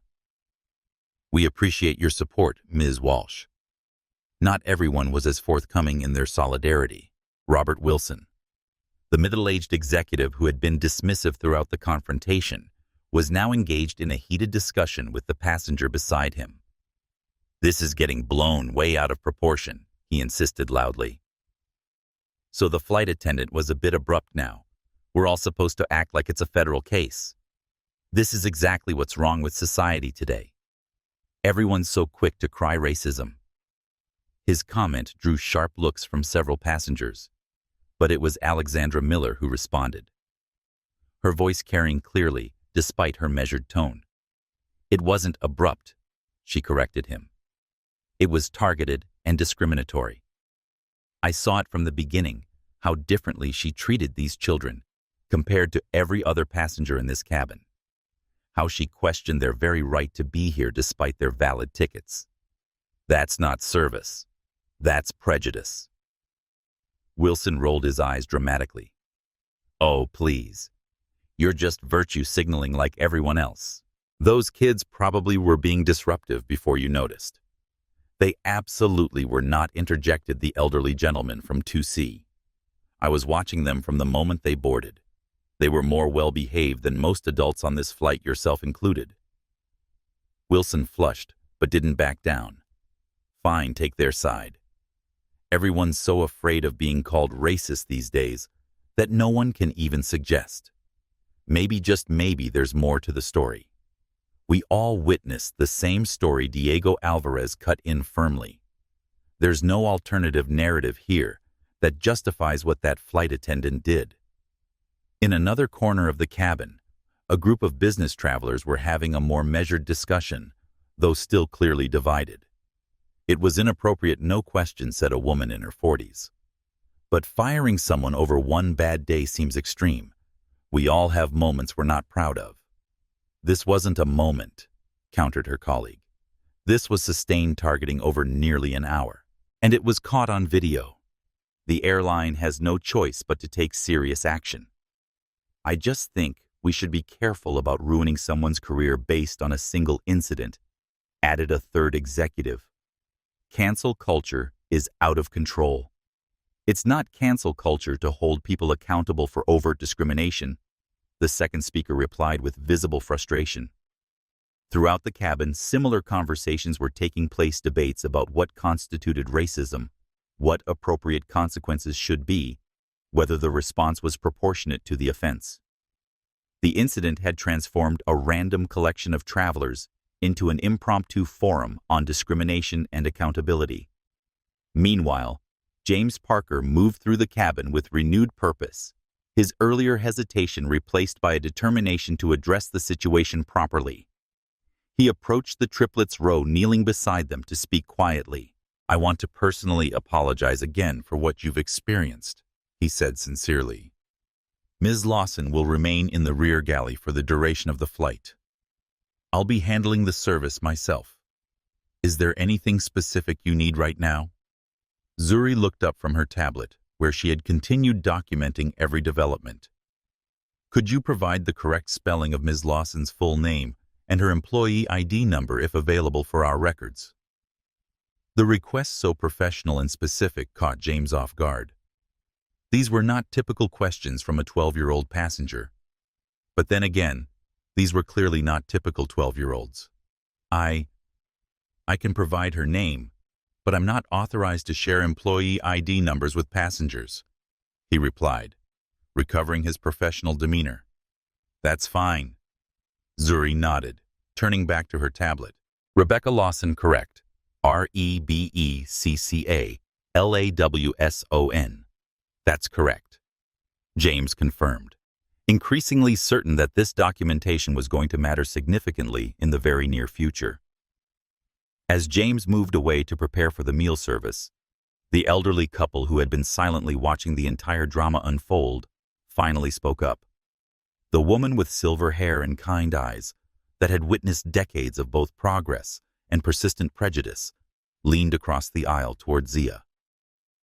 My dear, she said gently, you and your sisters have shown remarkable grace today. It reminds me of the lunch counter sit-ins during the civil rights movement, that same quiet dignity in the face of ugliness. I want you to know that many of us have seen exactly what happened here, and we will not forget it. Zia's eyes widened slightly at the historical comparison, her tears finally subsiding. Thank you, ma'am, she responded softly. Our parents have taught us about that history, about the importance of maintaining your dignity, even when others try to take it from you. The woman nodded approvingly. They've taught you well, though I can see how much it hurt you, dear. It's okay to cry when people are cruel. Zia nodded gratefully, this permission to acknowledge her pain oddly comforting. A younger man in his 30s, who had been silently observing until now, finally joined the conversation. Not to be insensitive, he began his tone suggesting he was about to be exactly that. But is this really about race? Maybe she just doesn't like kids in first class, regardless of color. Diego Alvarez turned to address him directly. Did you not hear her comments? Did you not see how she treated every other passenger differently? How she immediately questioned their right to be here based on nothing but appearance? I'm just saying there might be other explanations, the man persisted. Everyone's so quick to make everything about race these days. That's a privilege, Thomas Reynolds interjected. The privilege of questioning whether something is about race because you've never had your belonging questioned based on your appearance. The debate might have escalated further, but at that moment, James returned with the meal service, temporarily redirecting everyone's attention. The cabin settled into an uneasy division, the majority clearly supportive of the triplets, a few attempting to minimize or justify Rebecca's behavior, and several passengers still processing their own complicity in having witnessed the early stages of the discrimination without immediately speaking up. Maria Gonzalez observed these factions, forming with a professional eye, mentally cataloging who had demonstrated support and who had revealed problematic attitudes that might warrant further attention. As a board member with a specific interest in customer experience, she found herself conducting an impromptu audit of how prejudice manifested and how bystanders responded, valuable data for the corporate changes she was already planning to propose once this incident was fully addressed. Meanwhile, in the main cabin, word had begun to spread about the drama unfolding in first class. Flight attendants, trying to maintain normal service, were fielding questions from curious passengers who had noticed Rebecca's agitated presence in the rear galley and had caught fragments of information from those who had used the forward lavatories. "Is it true a flight attendant called some kids nobodies?" asked one passenger. "I heard she tried to move black passengers out of first class," whispered another. Something about checking their tickets over and over, added a third. The ripples of the confrontation were spreading throughout the aircraft, creating a collective awareness that something significant had occurred, though the full dimensions of the situation remained unknown to most. Rebecca herself sat rigid in the jump seat, her initial righteous indignation slowly giving way to a creeping anxiety. The forceful way she had been removed from first-class service, the explicit instructions from the captain, the sudden unified front between James and the cockpit crew, all suggested this situation had escalated beyond a typical passenger complaint. But her pride wouldn't yet allow her to consider that she might have been catastrophically wrong, that her behavior might have crossed lines that couldn't be uncrossed. "They're overreacting," she told herself. "Everyone's so afraid of being called racist that they're throwing me under the bus instead of standing up for standards." But beneath this self-justification, a small voice was beginning to whisper uncomfortable questions. Had she really called children nobodies? Had she really suggested moving them from seats they had valid tickets for? Had she really allowed her frustrations and biases to overcome 15 years of professional training? The answer to all these questions was yes, and on some level, Rebecca was beginning to recognize it. The realization didn't bring immediate remorse, but rather a dawning fear about the potential consequences, not just for this flight, but for her career and reputation. Back in first class, Zara received another text from her mother executive team, fully engaged. "Captain has been briefed on your identity. Your father's still in meetings, but will be informed soon. How are you holding up?" Zara showed the message to her sisters, their eyes communicating volumes in the silent language they had developed in the womb and refined over 12 years of shared existence. "It's going to explode soon," Zuri murmured, barely audible over the ambient noise of the cabin. "Should we prepare the others?" Zia wondered, her empathic nature concerned about the impact of the coming revelation. Zara considered for a moment, then shook her head slightly. Let it unfold naturally, she decided. That will be more powerful. As the meal service progressed, James demonstrating an almost exaggerated courtesy to the triplets that further highlighted how differently Rebecca had treated them. The stage was set for the final act of this airborne drama. Social media was already buzzing with Thomas Reynolds' initial posts, which had been shared thousands of times in the hour since he'd uploaded them. Atlantic Global's official accounts had begun responding with corporate statements about taking the incident very seriously and investigating fully. What none of the participants yet realized was that Jonathan Hamilton had finally been briefed on the situation. The CEO had emerged from his merger negotiations to find multiple urgent messages waiting, and his response, when it came, would transform Flight 847 from a troubling incident of in-flight discrimination to a defining moment for his airline, his family, and everyone who witnessed it. The revelation was coming.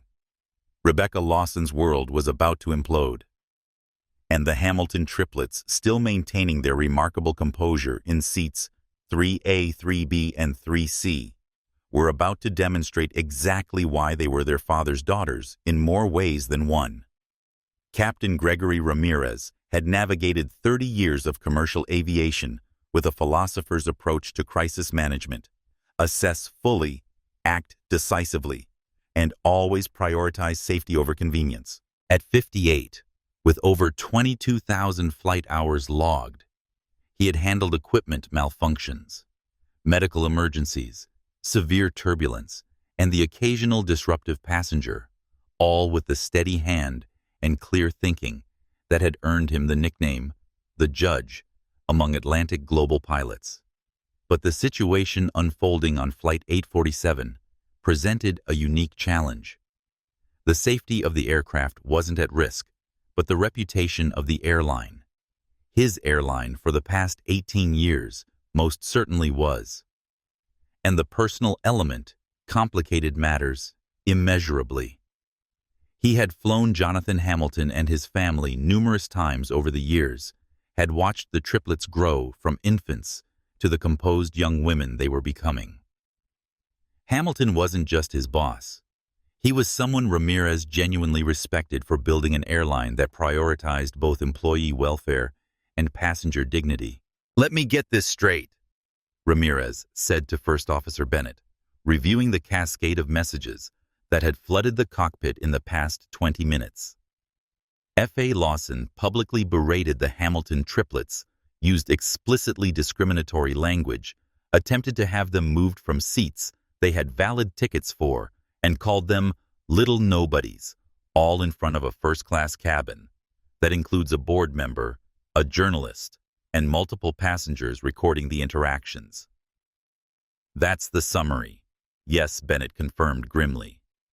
And now, Marcus Williams has classified this as a Level 1 incident, which means it goes straight to the CEO, Ramirez finished. Except in this case, the CEO is the father of the children being discriminated against on his own airline. Bennett winced. Exactly.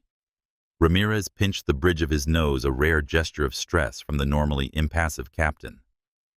Has Hamilton been notified yet? According to the last message from Williams' doctor, Hamilton had requested he not be interrupted during the Pacific West negotiations, but given the escalation they were proceeding with notification. So he either knows now or will know very soon, Ramirez concluded.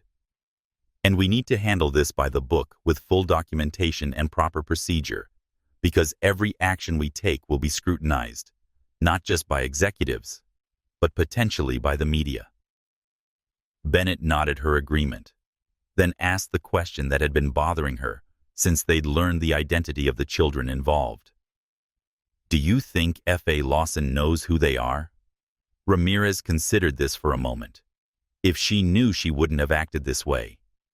Not even Rebecca would be that self-destructive. He reached for the cabin communication system. "I need to speak with James directly and get a complete picture of the current situation." The call connected to the first-class galley. Senior cabin manager Parker James answered, his voice professional, despite the underlying tension. James, this is Captain Ramirez. I need a status update on the situation with F.A. Lawson and the passengers in 3A, B, and C. Captain F.A. Lawson has been relocated to the rear galley as instructed. I'm personally handling service for the first-class cabin. The passengers in row 3 are... James paused, clearly choosing his words carefully, in case he was being overheard, maintaining remarkable composure given the circumstances, though the youngest appears quite upset. Several other passengers have expressed support for them and concern about F.A. Lawson's behavior. Is the cabin stable now? Any ongoing disruption? The situation is contained. Captain, but there's considerable tension.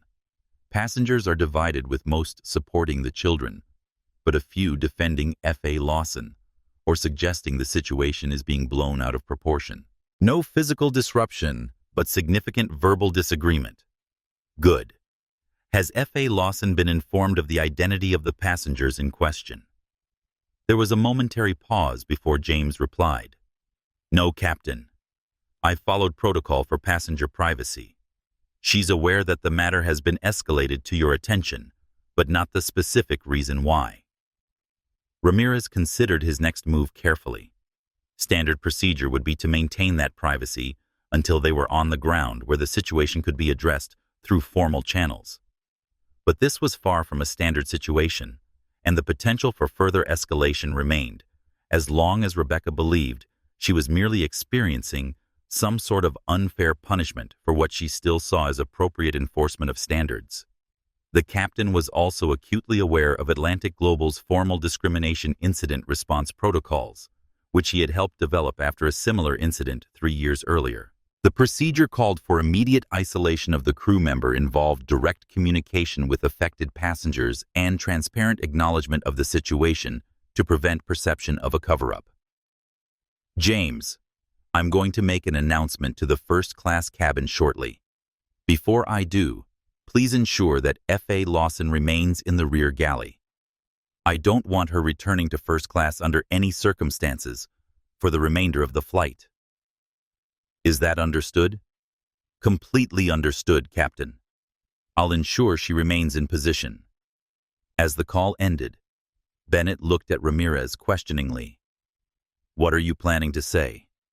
I'm going to acknowledge the situation directly, Ramirez decided, not revealing the triplets' identity that should come from them if they choose to disclose it, but making it clear that the airline is aware of the incident, takes it extremely seriously, and is already taking action. Is that wise? It could draw more attention to an already volatile situation. The attention is already there, Ramirez pointed out. Passengers are recording, social media is involved, and the executive team is engaged. By addressing it officially, we demonstrate that Atlantic Global takes immediate action when discrimination occurs. That's the company Jonathan Hamilton built, and it's the standard we should be upholding, regardless of who the passengers are. Bennett nodded, seeing the wisdom in this approach. You're right. Silence would look like complicity at this point. Though I do have concerns about how this will be received by the more skeptical passengers, Ramirez added. From what James described, there's already division in the cabin about whether this was a significant incident or an overreaction. That division exists, whether we address it or not, Bennett pointed out. Better to have our official position on record. Ramirez reached for the announcement system, then paused. One more thing. Message Williams and inform him that I'm making this announcement. I want the executive team to know exactly what's being communicated. As Bennett typed the message, Ramirez collected his thoughts. In his 30 years of flying, he had made countless announcements, weather updates, turbulence, warnings, arrival information. But he had never had to address a situation quite like this, where the very values of the airline he served were being tested in real time. The message sent Ramirez activated the announcement system, selecting the option to broadcast only to the first-class cabin. He took a deep breath and began. Ladies and gentlemen, This is Captain Gregory Ramirez speaking. I want to directly address the situation that has occurred in the first-class cabin during our flight today. Atlantic Global Airlines has a zero-tolerance policy for discriminatory behavior of any kind, whether from passengers or crew members. The actions you have witnessed do not reflect the values of our airline, and I want to assure you that this matter is being addressed at the highest levels of the company. In the first-class cabin, passengers straightened in their seats, attention fully captured by this unprecedented direct acknowledgement. The Hamilton triplets remained composed, though Zara's slight nod suggested approval of the captain's forthright approach. Senior Cabin Manager Parker will continue to provide service for the remainder of our flight to San Francisco, Ramirez continued. If any passenger wishes to provide a statement regarding what you have witnessed, Mr. Parker will provide information on how to do so upon landing. Thank you for your patience and understanding during this unfortunate incident. As the announcement ended, the cabin erupted into murmured conversations. Maria Gonzalez nodded her approval from seat 1A. Thomas Reynolds was already typing notes for what was evolving into a major story about corporate response to discrimination. Alexandra Miller found herself surprisingly moved by the captain's direct acknowledgement of the situation. "Well, that's a bit dramatic, isn't it?" Robert Wilson commented loudly. "Making a federal case out of one flight attendant having a bad day. It wasn't one bad day," Diego Alvarez shot back. "It was targeted discrimination. The captain is absolutely right to address it. I bet they wouldn't be making announcements if it was just some random kids," another passenger added skeptically. "There must be more to this." The cabin was once again dividing along lines of those who recognized the seriousness of what had occurred and those who preferred to minimize it, a microcosm of broader societal debates about the reality and impact of everyday discrimination. In the cockpit, Ramirez had barely replaced the announcement handset when a priority message came through from Atlantic Global headquarters. He read it quickly, then passed it to Bennett without comment. The message was brief, but momentous. "Jonathan Hamilton has been briefed. He is requesting direct communication with the flight deck at earliest opportunity. Stand by for CEO override code." Bennett's eyes widened as she read it. CEO override was a rarely used protocol that allowed Jonathan Hamilton to speak directly to the aircraft, bypassing normal communication channels in cases of extreme urgency. "This just went to another level," she said quietly. Ramirez nodded grimly. "And Rebecca still has no idea what's coming." In the rear galley, Rebecca Lawson sat in simmering resentment, unaware that the full weight of corporate authority personified by the father of the children she had targeted was about to descend upon Flight 847 with the force of a thunderbolt. She had heard the captain's announcement through the cabin speakers, and its official acknowledgement of the situation had finally begun to penetrate her defensive shell. This wasn't just a misunderstanding or a passenger complaint.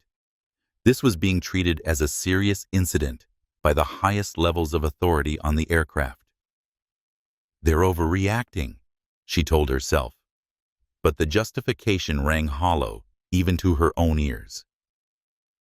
As the reality of her situation began to sink in, Rebecca Lawson experienced the first flickers of genuine fear about what awaited her when Flight 847 landed in San Francisco. The 52nd floor executive suite of Atlantic Global's Chicago headquarters hummed with controlled urgency.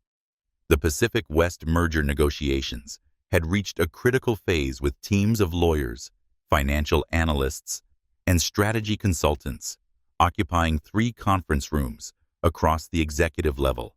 At the center of this corporate storm stood Jonathan Hamilton, founder and CEO of Atlantic Global Airlines, a man whose journey from baggage handler to billionaire airline magnate was the stuff of business school case studies. At 46, Hamilton carried his success with the same quiet dignity he had maintained during his struggling early years. Tall and fit with closely cropped hair, beginning to show hints of silver at the temples, He presented the polished image expected of a Fortune 500 CEO.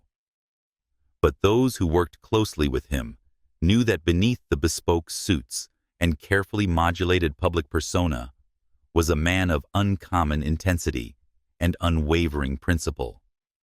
The Pacific West negotiations represented potential annual synergies of $300 million and market expansion that would cement Atlantic Global's position as the dominant carrier on trans-Pacific routes. The morning had been spent in granular discussion of regulatory hurdles, with Hamilton personally addressing concerns from the Pacific West Board about potential job losses following the merger.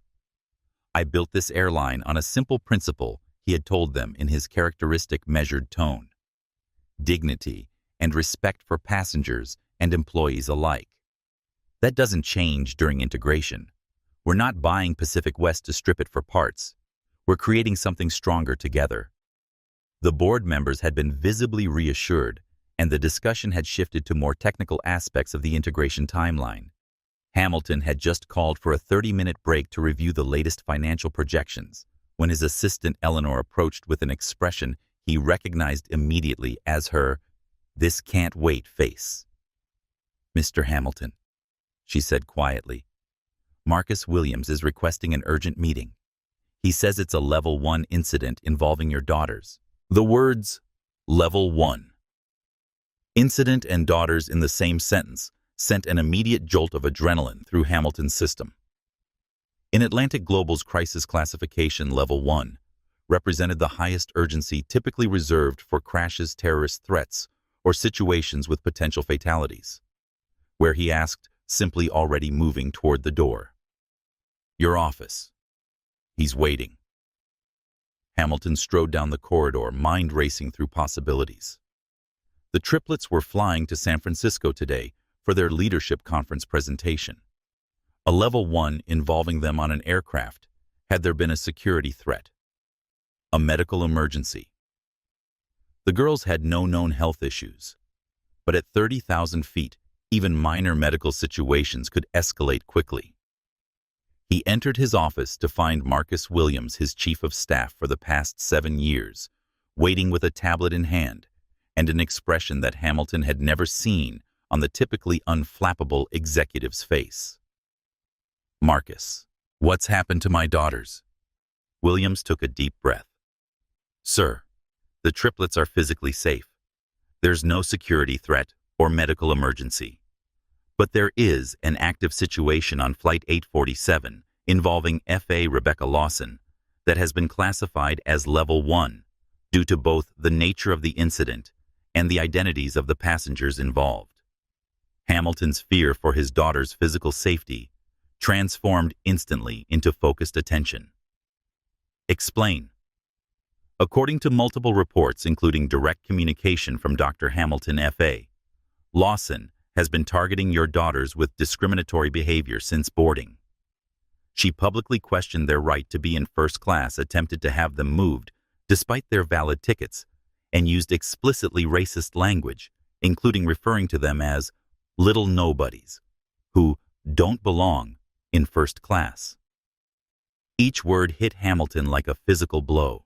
His daughters, his brilliant, poised, exceptional daughters, subjected to racist abuse on his own airline by his own employee. The situation has escalated significantly. Williams continued, his voice professional, despite the extraordinary circumstances. Multiple passengers are recording the interactions. A journalist on board has already posted content to social media that's gaining traction. Captain Ramirez has been briefed on the triplets' identity and has removed F.A. Lawson from first-class service for the remainder of the flight. Hamilton's expression remained carefully controlled, but those who knew him well would have recognized the dangerous stillness that settled over him, the calm before a storm of focused action. "How are my daughters?" he asked, his voice deliberately measured despite the fury building inside him. Williams hesitated before answering. "They appear to be handling the situation with remarkable composure, sir. Though Dr. Hamilton mentioned that Zia has been particularly upset by the incident." The mention of his youngest daughter's distress caused a visible tightening of Hamilton's jaw. Of his three daughters, Zia was the most sensitive, the most emotionally attuned. The thought of her tears at the hands of his own employee sent a fresh wave of paternal anger through him. "Show me what we know," he said, gesturing to William's tablet. Williams pulled up a series of messages, social media posts, and internal communications documenting the developing situation. Hamilton read quickly, his jaw tightening as he absorbed the details of what his children had endured. Dr. Hamilton has been in direct contact with Zara Williams, explained.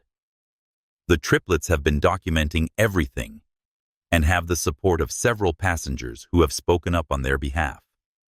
Hamilton nodded once, unsurprised by this report of his daughter's behavior. Olivia and he had raised them to handle difficult situations with dignity, though neither had anticipated they would need to apply those lessons to racist abuse from an Atlantic Global employee. Where's Olivia now? Still at Chicago Memorial. She's been coordinating with our executive response team while maintaining her surgical schedule.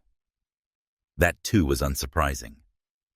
Olivia Hamilton was the embodiment of grace under pressure, managing both a demanding medical career and her role as mother to three exceptional daughters with seemingly effortless competence. Hamilton made his decision. "I want direct communication with Flight 847. Activate the CEO override protocol." Williams nodded, having anticipated this request. "The team is standing by. We can have you connected to the flight deck within 5 minutes." "Good. And I want a complete profile on Rebecca Lawson employment history, performance reviews, previous complaints, everything on my desk by the time that call is complete." "Already being compiled, sir." Hamilton turned to gaze out the floor-to-ceiling windows of his office. The Chicago skyline spread before him like a physical manifestation of the heights to which he had risen. From baggage handler to CEO, from struggling single father to head of a loving family, from outsider to aviation industry leader, his journey had been defined by overcoming exactly the kind of prejudice his daughters were now experiencing.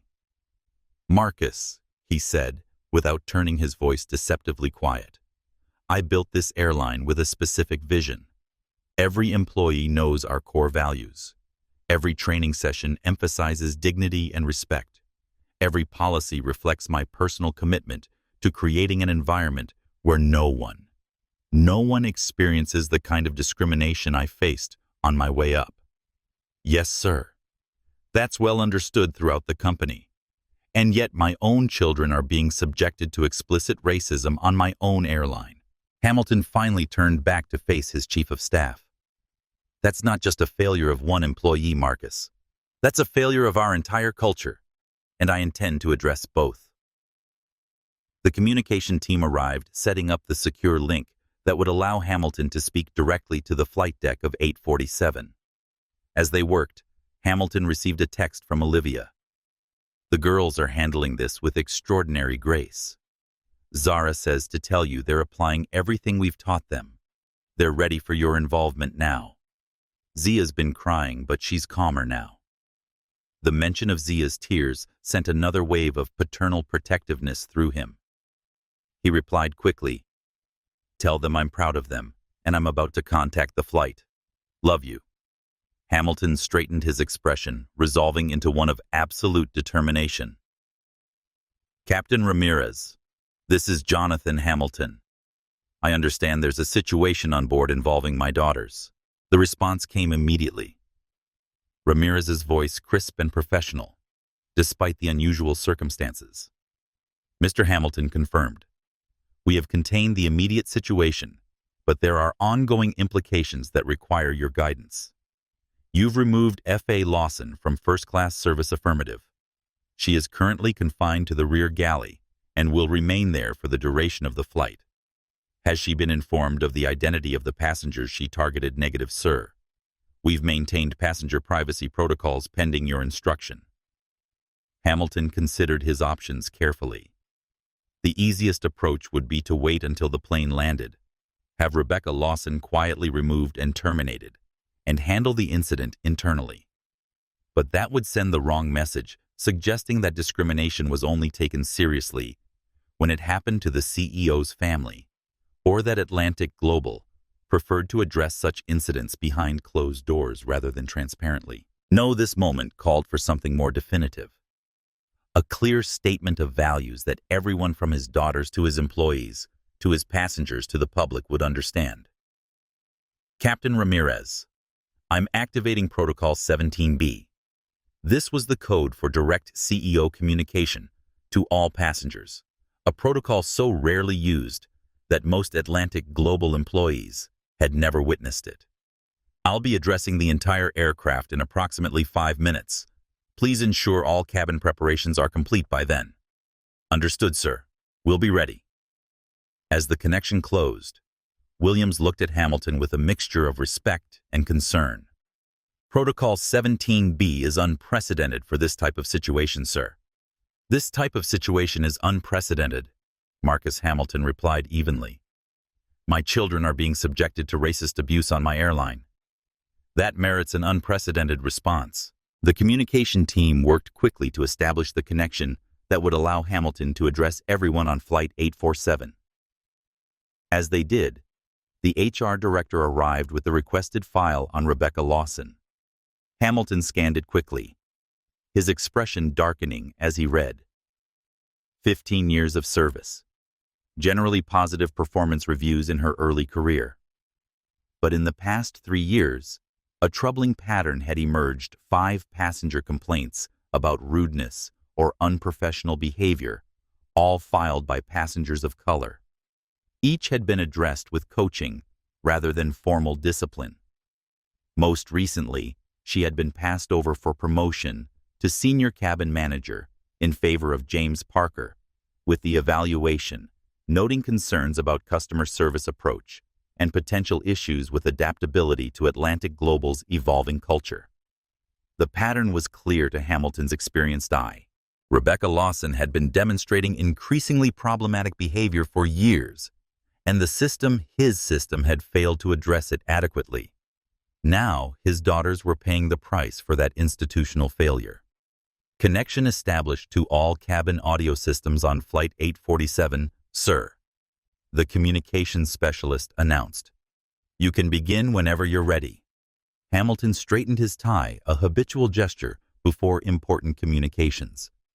But this wasn't about corporate protocol or CEO authority. This was about a father whose children had been mistreated, a founder whose company values had been violated, and a leader determined to ensure that both his family and his airline emerged stronger from this crucible. Ladies and gentlemen of Atlantic Global Flight 847, he began, his voice carrying into the aircraft, 30,000 feet above the American Midwest. This is Jonathan Hamilton, CEO of Atlantic Global Airlines. I'm speaking to you directly because something has happened on your flight today that demands immediate and transparent address. As Hamilton continued, his words flowing into the aircraft with calm authority, the stage was set for a revelation that would transform an already tense situation into a defining moment for everyone involved, especially for Rebecca Lawson, who was about to learn exactly who those little nobodies in first class really were. In the first-class cabin of Flight 847, Jonathan Hamilton's voice filled the air with the clarity and authority that had become his trademark across the aviation industry. Passengers who had been murmuring among themselves fell silent, attention captured by this unprecedented direct address from the CEO. I've been informed of an incident involving discriminatory behavior toward 3 young passengers in the first-class cabin. Hamilton continued, his tone measured, but with an underlying intensity that commanded attention. Let me be absolutely clear. Atlantic Global Airlines was founded on a core principle of dignity and respect for all who travel with us, regardless of age, appearance, or background. What has reportedly occurred on this flight represents a fundamental violation of that principle. The Hamilton triplets sat perfectly still, their expressions composed despite the extraordinary situation of hearing their father address an incident involving them while they were still experiencing it. Zara's back straightened almost imperceptibly. Zuri's fingers hovered above her tablet, momentarily paused in her documentation. Zia's eyes closed briefly, as if absorbing the meaning beyond the words themselves. Her tear-stained cheeks now dry, but her eyes still reddened. I want to personally apologize to everyone on this flight who has witnessed behavior inconsistent with our values. Hamilton's voice continued. I especially want to apologize to the young passengers who were targeted. No child, no person should ever be made to feel that they don't belong in a space they have every right to occupy. In the rear galley, Rebecca Lawson froze as the CEO's voice reached her. The realization that this situation had escalated all the way to Jonathan Hamilton himself sent a chill through her body. In 15 years at Atlantic Global, she had never witnessed a direct CEO address to an in-flight aircraft. The implications were staggering, suggesting a level of corporate response far beyond what she had imagined possible for what she still viewed as a simple enforcement of standards. I have been informed that immediate action has been taken to address the situation. Hamilton continued, unaware of the effect his words were having on the flight attendant who had triggered this crisis. But I want everyone on board to know that further steps will be implemented upon landing to ensure that Atlantic Global remains an airline where every passenger is treated with the respect they deserve. In the first-class cabin, passengers exchanged glances, filled with a mixture of approval and surprise at this direct intervention from the company's highest authority. Maria Gonzalez nodded slightly, recognizing Hamilton's strategic approach addressing the situation transparently, while not yet revealing the personal connection that would transform this from a corporate response to discrimination into something much more dramatic. Robert Wilson, however, remained unimpressed. Completely overblown, he muttered to his seatmate. CEO getting involved over one flight attendant having a bad day. This is exactly what's wrong with corporate America caving to the mob. Or maybe it's exactly what's right, his seatmate responded. Actually, taking discrimination seriously for once. Captain Ramirez and his crew will continue to provide the excellent service you expect from Atlantic Global for the remainder of your journey to San Francisco. Hamilton's voice continued. Thank you for your attention and for choosing to fly with us today. As the CEO's address concluded, the cabin remained silent for several beats, the absence of his authoritative voice creating a vacuum that no one seemed eager to fill. Then gradually the murmurs resumed, more intense, now colored by this extraordinary development. Did that just happen? The tech entrepreneur in 5D whispered audibly to his seatmate. The CEO personally addressed the flight. That's how seriously they're taking this. Thomas Reynolds observed his journalistic instincts processing the implications. This isn't just going to be handled with a form letter and vouchers. Alexandra Miller leaned slightly toward the triplets. Are you all right? That was quite something. Zara nodded, her composure unshaken, though her eyes betrayed her emotional exhaustion. We're fine, thank you. It's good to know the airline takes these matters seriously. The understatement was so perfect, delivered with such precise timing, that Alexandra couldn't help but smile slightly. These children continued to impress her with their poise in a situation that would have left most adults flustered and emotional. James Parker approached the triplets' row, his expression a mixture of professional concern and personal awe at what was unfolding. Can I get you anything? He asked quietly. Water, perhaps, or a snack. We're fine, thank you, Zara replied, then added with careful consideration. But we would appreciate an update on our arrival time. We have a presentation at the Young Leaders Conference this evening. The normalcy of the request, so at odds with the extraordinary circumstances, seemed to help James regain his professional footing. Of course. We're currently scheduled to arrive at SFO at 1:17 p.m. local time, about 20 minutes behind our original schedule. You should have plenty of time to make your presentation. As James moved away, the triplets exchanged glances filled with their private communication. The CEO's address had shifted the dynamics of the cabin in subtle but important ways. Passengers who had been hesitant to involve themselves were now more openly supportive, recognizing that this situation had official validation from the highest levels of the company. Those few who had attempted to defend or minimize Rebecca's behavior had fallen silent, perhaps reconsidering their position in light of such a clear corporate stance. Not Robert Wilson, however. "This is such performative nonsense," he continued loudly. "The CEO gets on the horn and suddenly everyone acts like this is the civil rights movement. It was just poor customer service, people," Sir Diego Alvarez said firmly from across the aisle. "I would respectfully suggest that you didn't witness what many of us did. This wasn't poor customer service. It was targeted discrimination, and it was ugly." "Oh, please," Wilson scoffed. "I'm so tired of everything being called racism. Sometimes people just have bad days. Bad days don't make you single out 3 children based on their appearance," Alexandra Miller countered. "Bad days don't make you call children nobodies or suggest they don't belong in seats they paid for. You're all just virtue signaling."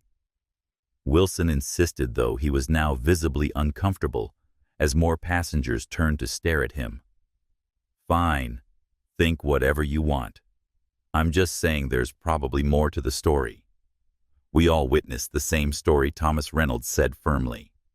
"There's no alternative narrative here." In her first-class seat, Maria Gonzalez found herself impressed not just by Jonathan Hamilton's leadership, but by the remarkable composure of his daughters. Despite being at the center of a situation that was rapidly evolving into a major corporate incident, they maintained a dignity that belied their 12 years. The board member found herself wondering how many adult executives could have handled such public discrimination with similar grace. Diego Alvarez, watching the triplets from his seat, felt a surge of parental pride that surprised him, given that these weren't his children. But there was something universally affirming about witnessing young people respond to injustice with such composure, a reminder that the next generation might indeed be better equipped to face persistent prejudice than his own had been. Thomas Reynolds was already composing the article that would almost certainly be the most widely read piece of his career.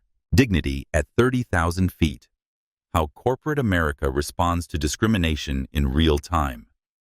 He had no idea yet how much more powerful that headline would become in the next few minutes. The cabin had settled into a strange calm, the proverbial eye of the storm.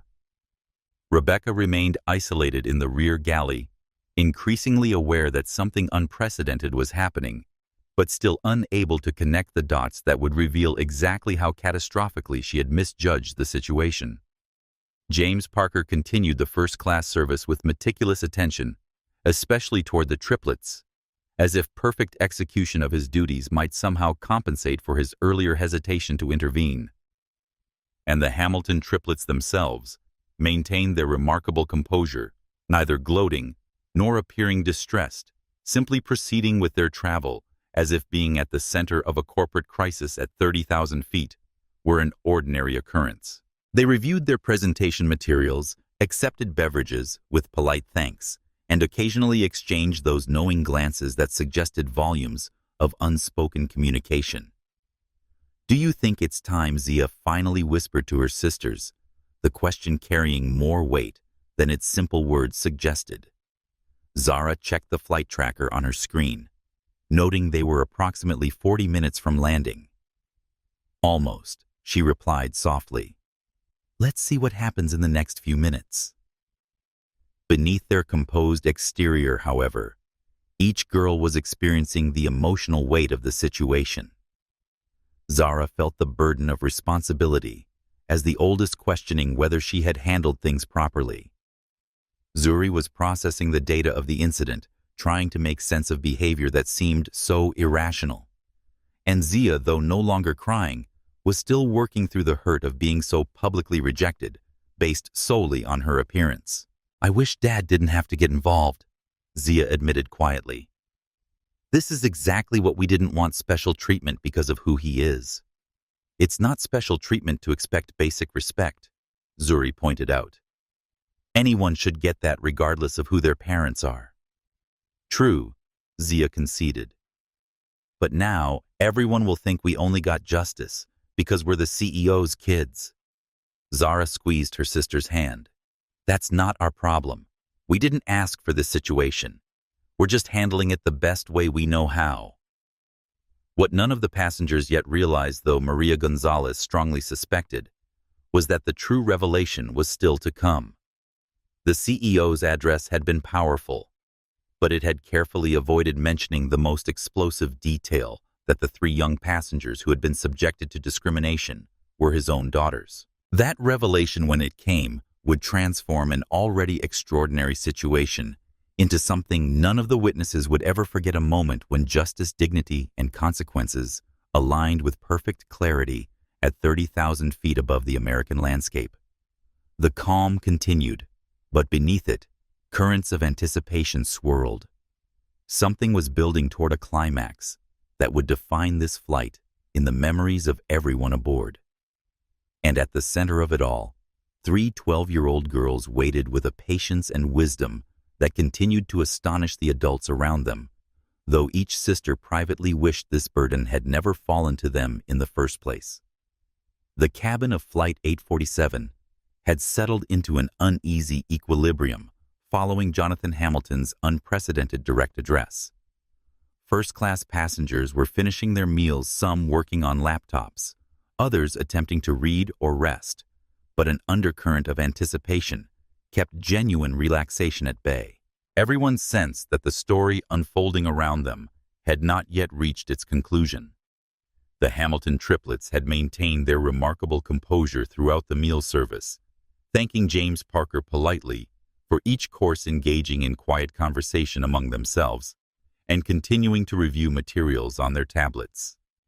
To a casual observer, they might have appeared to be simply 3 well-behaved children traveling to an academic event.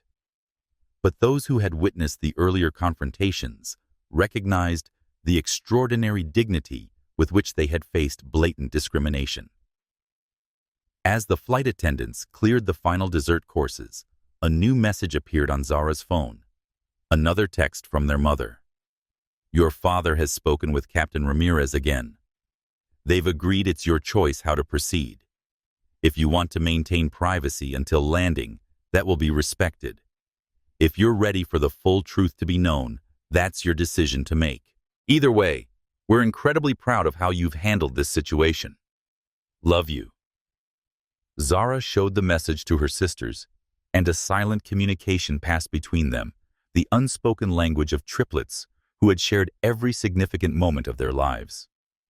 Zuri nodded once, decisive. "It's time." Zia looked uncertain. "Are we sure we want everyone to know?" "Once it's out there, we'll be the CEO's daughters to everyone on this flight, not just ourselves." "We already are the CEO's daughters," Zara pointed out. "That doesn't change based on who knows it." "I know, but—" Zia hesitated, struggling to articulate her concern.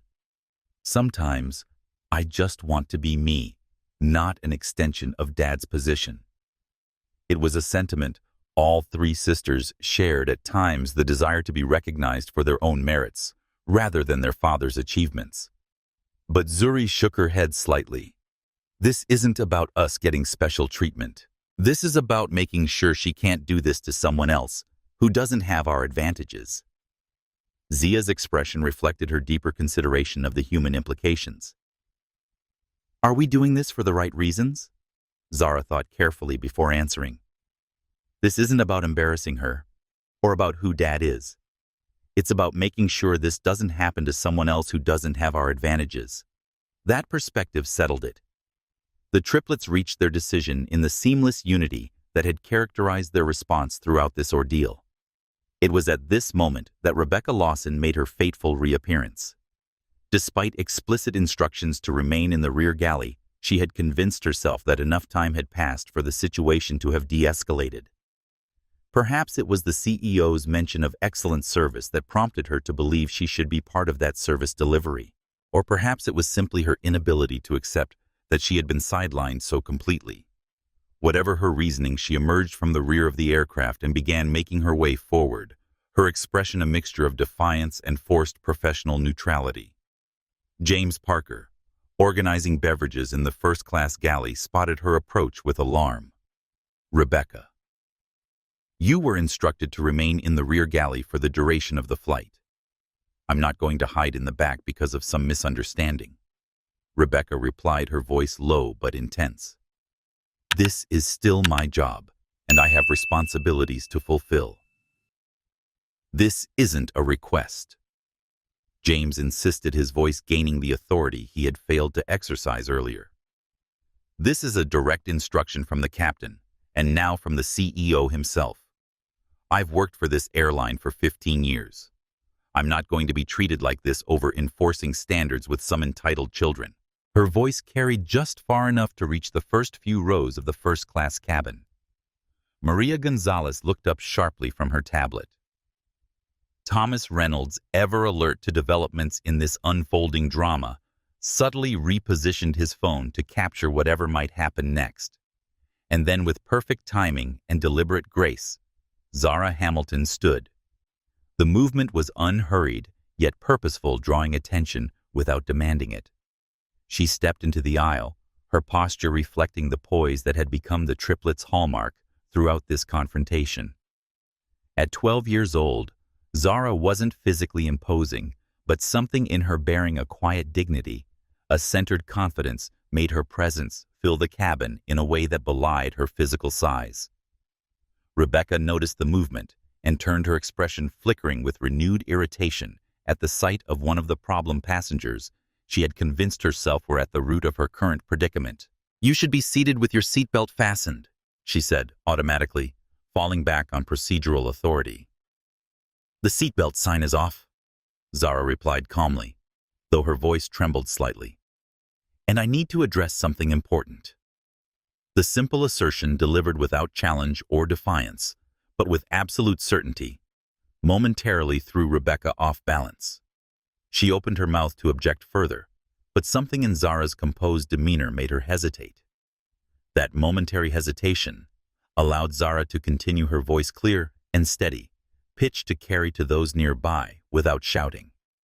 "You were right about one thing," she said, looking directly at Rebecca, with eyes that held wisdom beyond their years, but also the unmistakable vulnerability of a 12-year-old. "Words are cheap." The cabin grew still, conversations pausing as passengers sensed a significant moment developing. James Parker remained frozen in the galley entrance, uncertain whether to intervene. Zara continued, each word measured and distinct, though her hands were visibly shaking. "But ownership isn't." A puzzled frown crossed Rebecca's face.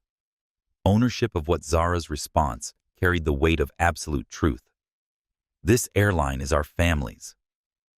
The silence that followed was absolute.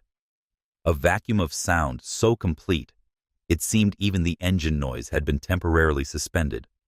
Passengers froze in various states of motion, a water glass halfway to lips, a pen hovering above a notebook, a finger arrested in the act of swiping a tablet screen.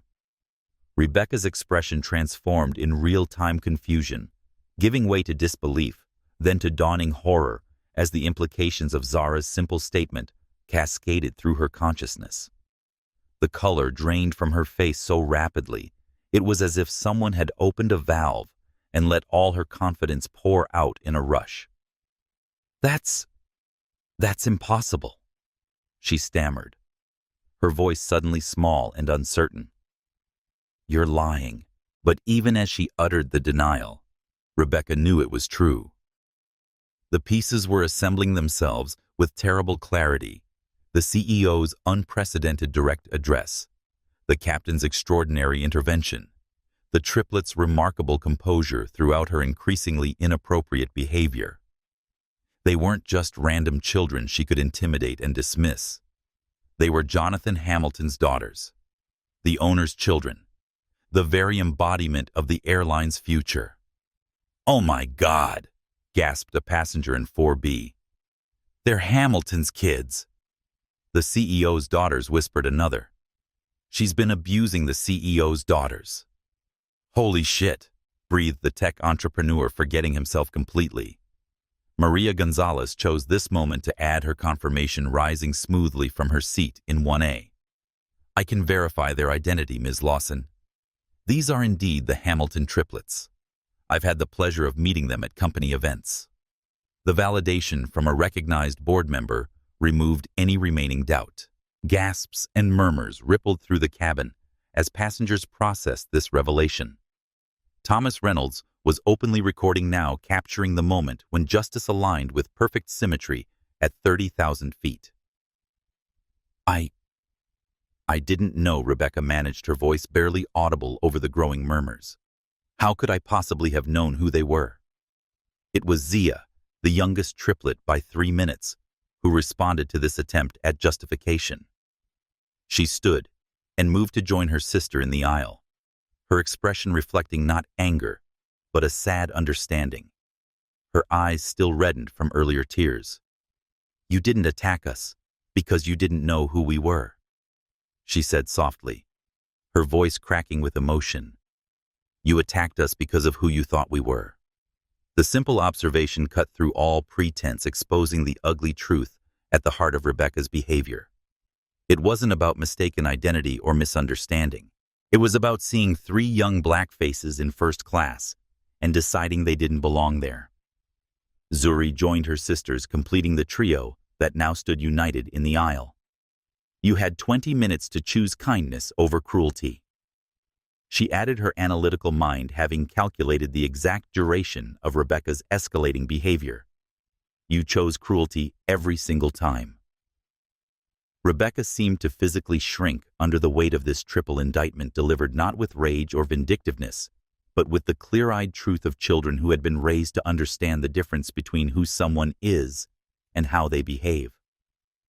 "Please," she said, desperation now evident in her voice. "I have a family. I need this job. I can change. I can do better." The plea hung in the air, pathetic in its belated recognition of consequences that could no longer be avoided. James Parker finally found his voice and his authority. Rebecca returned to the rear galley immediately. He ordered, no longer hesitant or uncertain. "This is your final warning. You don't understand," Rebecca pleaded, turning to the other passengers as if seeking allies. "I was just doing my job. I was maintaining standards. Anyone would have questioned." "No, they wouldn't," Alexandra Miller interrupted firmly. "No one would have questioned these children's right to be here, except someone who made assumptions based on their appearance. I made the same assumption when they first boarded, and I'm ashamed of it now." Exactly, added Diego Alvarez. This wasn't about standards. This was about prejudice, plain and simple. Robert Wilson, who had been so vocally dismissive of the situation, was now conspicuously silent, his earlier assertions that everyone was overreacting now ringing hollow in light of the revelation. But before Rebecca could respond, the cabin intercom activated once more, and Captain Ramirez's voice filled the aircraft with unmistakable authority. "Flight Attendant Lawson, you are relieved of duty, effective immediately. Please gather your personal belongings and report to the jump seat in the rear galley, where you will remain for the rest of this flight." The official pronouncement of what everyone already knew was coming landed like the final gavel in a court proceeding. Rebecca's career at Atlantic Global Airlines was over. 15 years of service terminated in a moment of public disgrace, triggered by her own prejudice. But Rebecca began, then stopped, finally recognizing the futility of further protest. The evidence against her was overwhelming, the witnesses numerous, the judgment already delivered from the highest authority in the company. As Rebecca turned to walk the long, humiliating journey back to the rear galley, passengers began to speak among themselves, no longer bothering to keep their voices down. Did you see her face when she realized who they were? Those girls handled that better than most adults would. I can't believe someone could be that openly racist in 2025. She literally destroyed her entire career because she couldn't see past skin color. The observations followed Rebecca like a funeral procession as she made her way through the cabin, head down, shoulders hunched in defeat. Meanwhile, the Hamilton triplets returned to their seats with the same quiet dignity they had maintained throughout the ordeal. They didn't gloat, didn't celebrate, didn't show any satisfaction at Rebecca's downfall. Their response reflected something their parents had taught them from an early age. True victory isn't about seeing someone else lose. It's about maintaining your own integrity under pressure. As the triplets settled back into their seats, passengers nearby offered words of support and admiration. Diego Alvarez leaned forward to tell them how proud his own daughter would be of their composure. Alexandra Miller apologized again for not speaking up sooner. Thomas Reynolds assured them that their dignity in the face of discrimination would inspire thousands once the story was published. But perhaps the most meaningful response came from the elderly woman who had earlier compared them to civil rights activists. She simply reached across the aisle to briefly touch Zara's hand, her eyes communicating volumes, recognition of inherited struggle, acknowledgement of progress made and yet to come, and profound respect for how these three young women had carried themselves. In that moment of connection between generations, something profound was transmitted, not just about this specific incident, but about the ongoing human journey toward justice and dignity. The Hamilton triplets had faced discrimination with a composure that honored those who had come before them, while demonstrating what was possible for those who would follow. The revelation was complete. The immediate consequences had been delivered. But the true impact of what had transpired on Flight 847 was just beginning to ripple outward, transforming not just one flight attendant's career, but potentially an entire corporate culture, and touching everyone who witnessed or would later learn about this extraordinary moment of truth at 30,000 feet. As the implications of the revelation continued to reverberate through the first-class cabin, the intercom activated once more. This time, it wasn't Captain Ramirez's voice that filled the aircraft, but Jonathan Hamilton's, the unmistakable tone of the CEO, now carrying additional weight, as passengers understood he was addressing a situation involving his own children. Ladies and gentlemen of Flight 847, this is Jonathan Hamilton speaking to you again. I've been fully briefed on the developments that have occurred since my last communication, and I feel it's important to address you directly once more. The cabin fell silent, passengers instinctively recognizing the historic nature of what they were witnessing. The Hamilton triplets sat straight in their seats, faces composed, but a subtle tension in their posture, suggesting they hadn't expected this second intervention from their father. I want to personally address what has happened on this flight today. Hamilton continued, his voice carrying the controlled intensity that had become his trademark in corporate communications. I have been informed that my three daughters, Zara, Zuri, and Zia Hamilton, have been subjected to discriminatory treatment by one of our employees. The explicit naming of the triplets and the acknowledgement of their relationship to him removed any lingering doubt about their identity. A few passengers who hadn't been fully aware of the revelation looked toward the girls with renewed interest and understanding. And now, I want to say something that has nothing to do with my position as CEO and everything to do with being a father. Hamilton continued, his voice shifting subtly to reveal the personal beneath the professional. I want everyone on this flight to know how incredibly proud I am of Zara, Zuri, and Zia. In the face of unacceptable discrimination, they have shown grace, dignity, and maturity that far exceeds that of many adults. They have represented our family and our values with honor. The triplets' expressions remained composed, but a careful observer might have noticed Zia's eyes glistening slightly with unshed tears at this public declaration of their father's pride. Zuri reached over to squeeze her sister's hand briefly, while Zara's posture straightened almost imperceptibly. As CEO of Atlantic Global, I want to be absolutely clear. Hamilton continued his tone, shifting back to corporate authority. What happened on this flight represents a failure, not just of one employee, but of our systems and culture.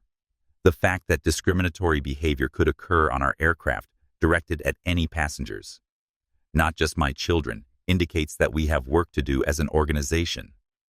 The acknowledgement of institutional responsibility was unexpected and powerful. Maria Gonzalez nodded her approval from seat 1A, recognizing the leadership principle at work, acknowledging systemic failures rather than simply scapegoating an individual. When you land in San Francisco, you will find our executive team waiting to address this situation personally. For those who witnessed or experienced this discrimination, there will be opportunity to provide statements if you wish to do so.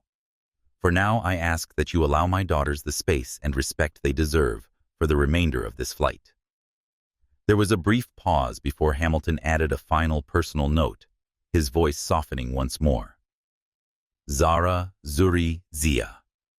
Your mother and I love you, and we'll see you soon. As the communication ended, the cabin remained quiet for several moments, passengers processing this extraordinary blend of corporate leadership and paternal pride. Then gradually, conversations resumed, now colored by this new dimension of understanding. That must be so weird, whispered one passenger to another. Having your dad address a whole plane about you. Honestly, they look like they want to disappear right now, observed another, noting how the triplets had seemed to shrink slightly into their seats during their father's address. Alexandra Miller leaned slightly toward the triplets. Your father seems like a remarkable man, she observed quietly. Zara nodded a small smile, finally softening her composed expression. He is.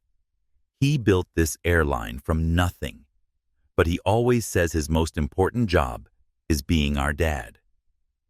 Still, Zuri added with unexpected candor, this is kind of mortifying, having everyone know who we are. The simple admission, a rare glimpse of the normal 12-year-old girls beneath the extraordinary composure, humanized what might otherwise have seemed like an intimidating display of corporate power. These weren't just the CEO's daughters using privilege to punish an employee. They were children whose father, regardless of his position, wanted them to be treated with basic dignity and respect. I get that, Alexandra replied with genuine understanding. When I was about your age, my mother was the principal at my school. Everyone treated me differently once they knew. Zia nodded, connecting with this shared experience.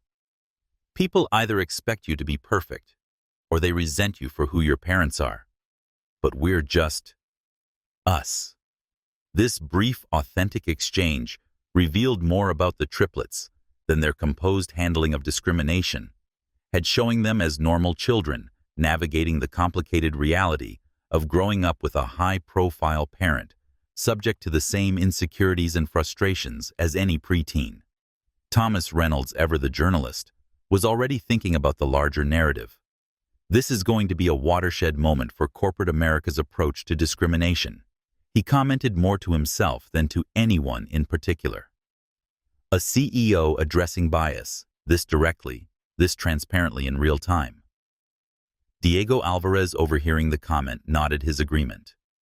And doing so, not just because it affected his family, but acknowledging the systemic implications. That's what makes this different. In the cockpit, Captain Ramirez and First Officer Bennett had listened to Hamilton's second address with professional attention. As the communication ended, Bennett glanced at Ramirez. That's going to transform how this is perceived, she observed. He's not just defending his kids, he's addressing the underlying issue. Ramirez nodded, his expression thoughtful. Hamilton has always been different that way. Most executives would have made this about punishing one bad employee. He's making it about examining the culture that allowed it to happen.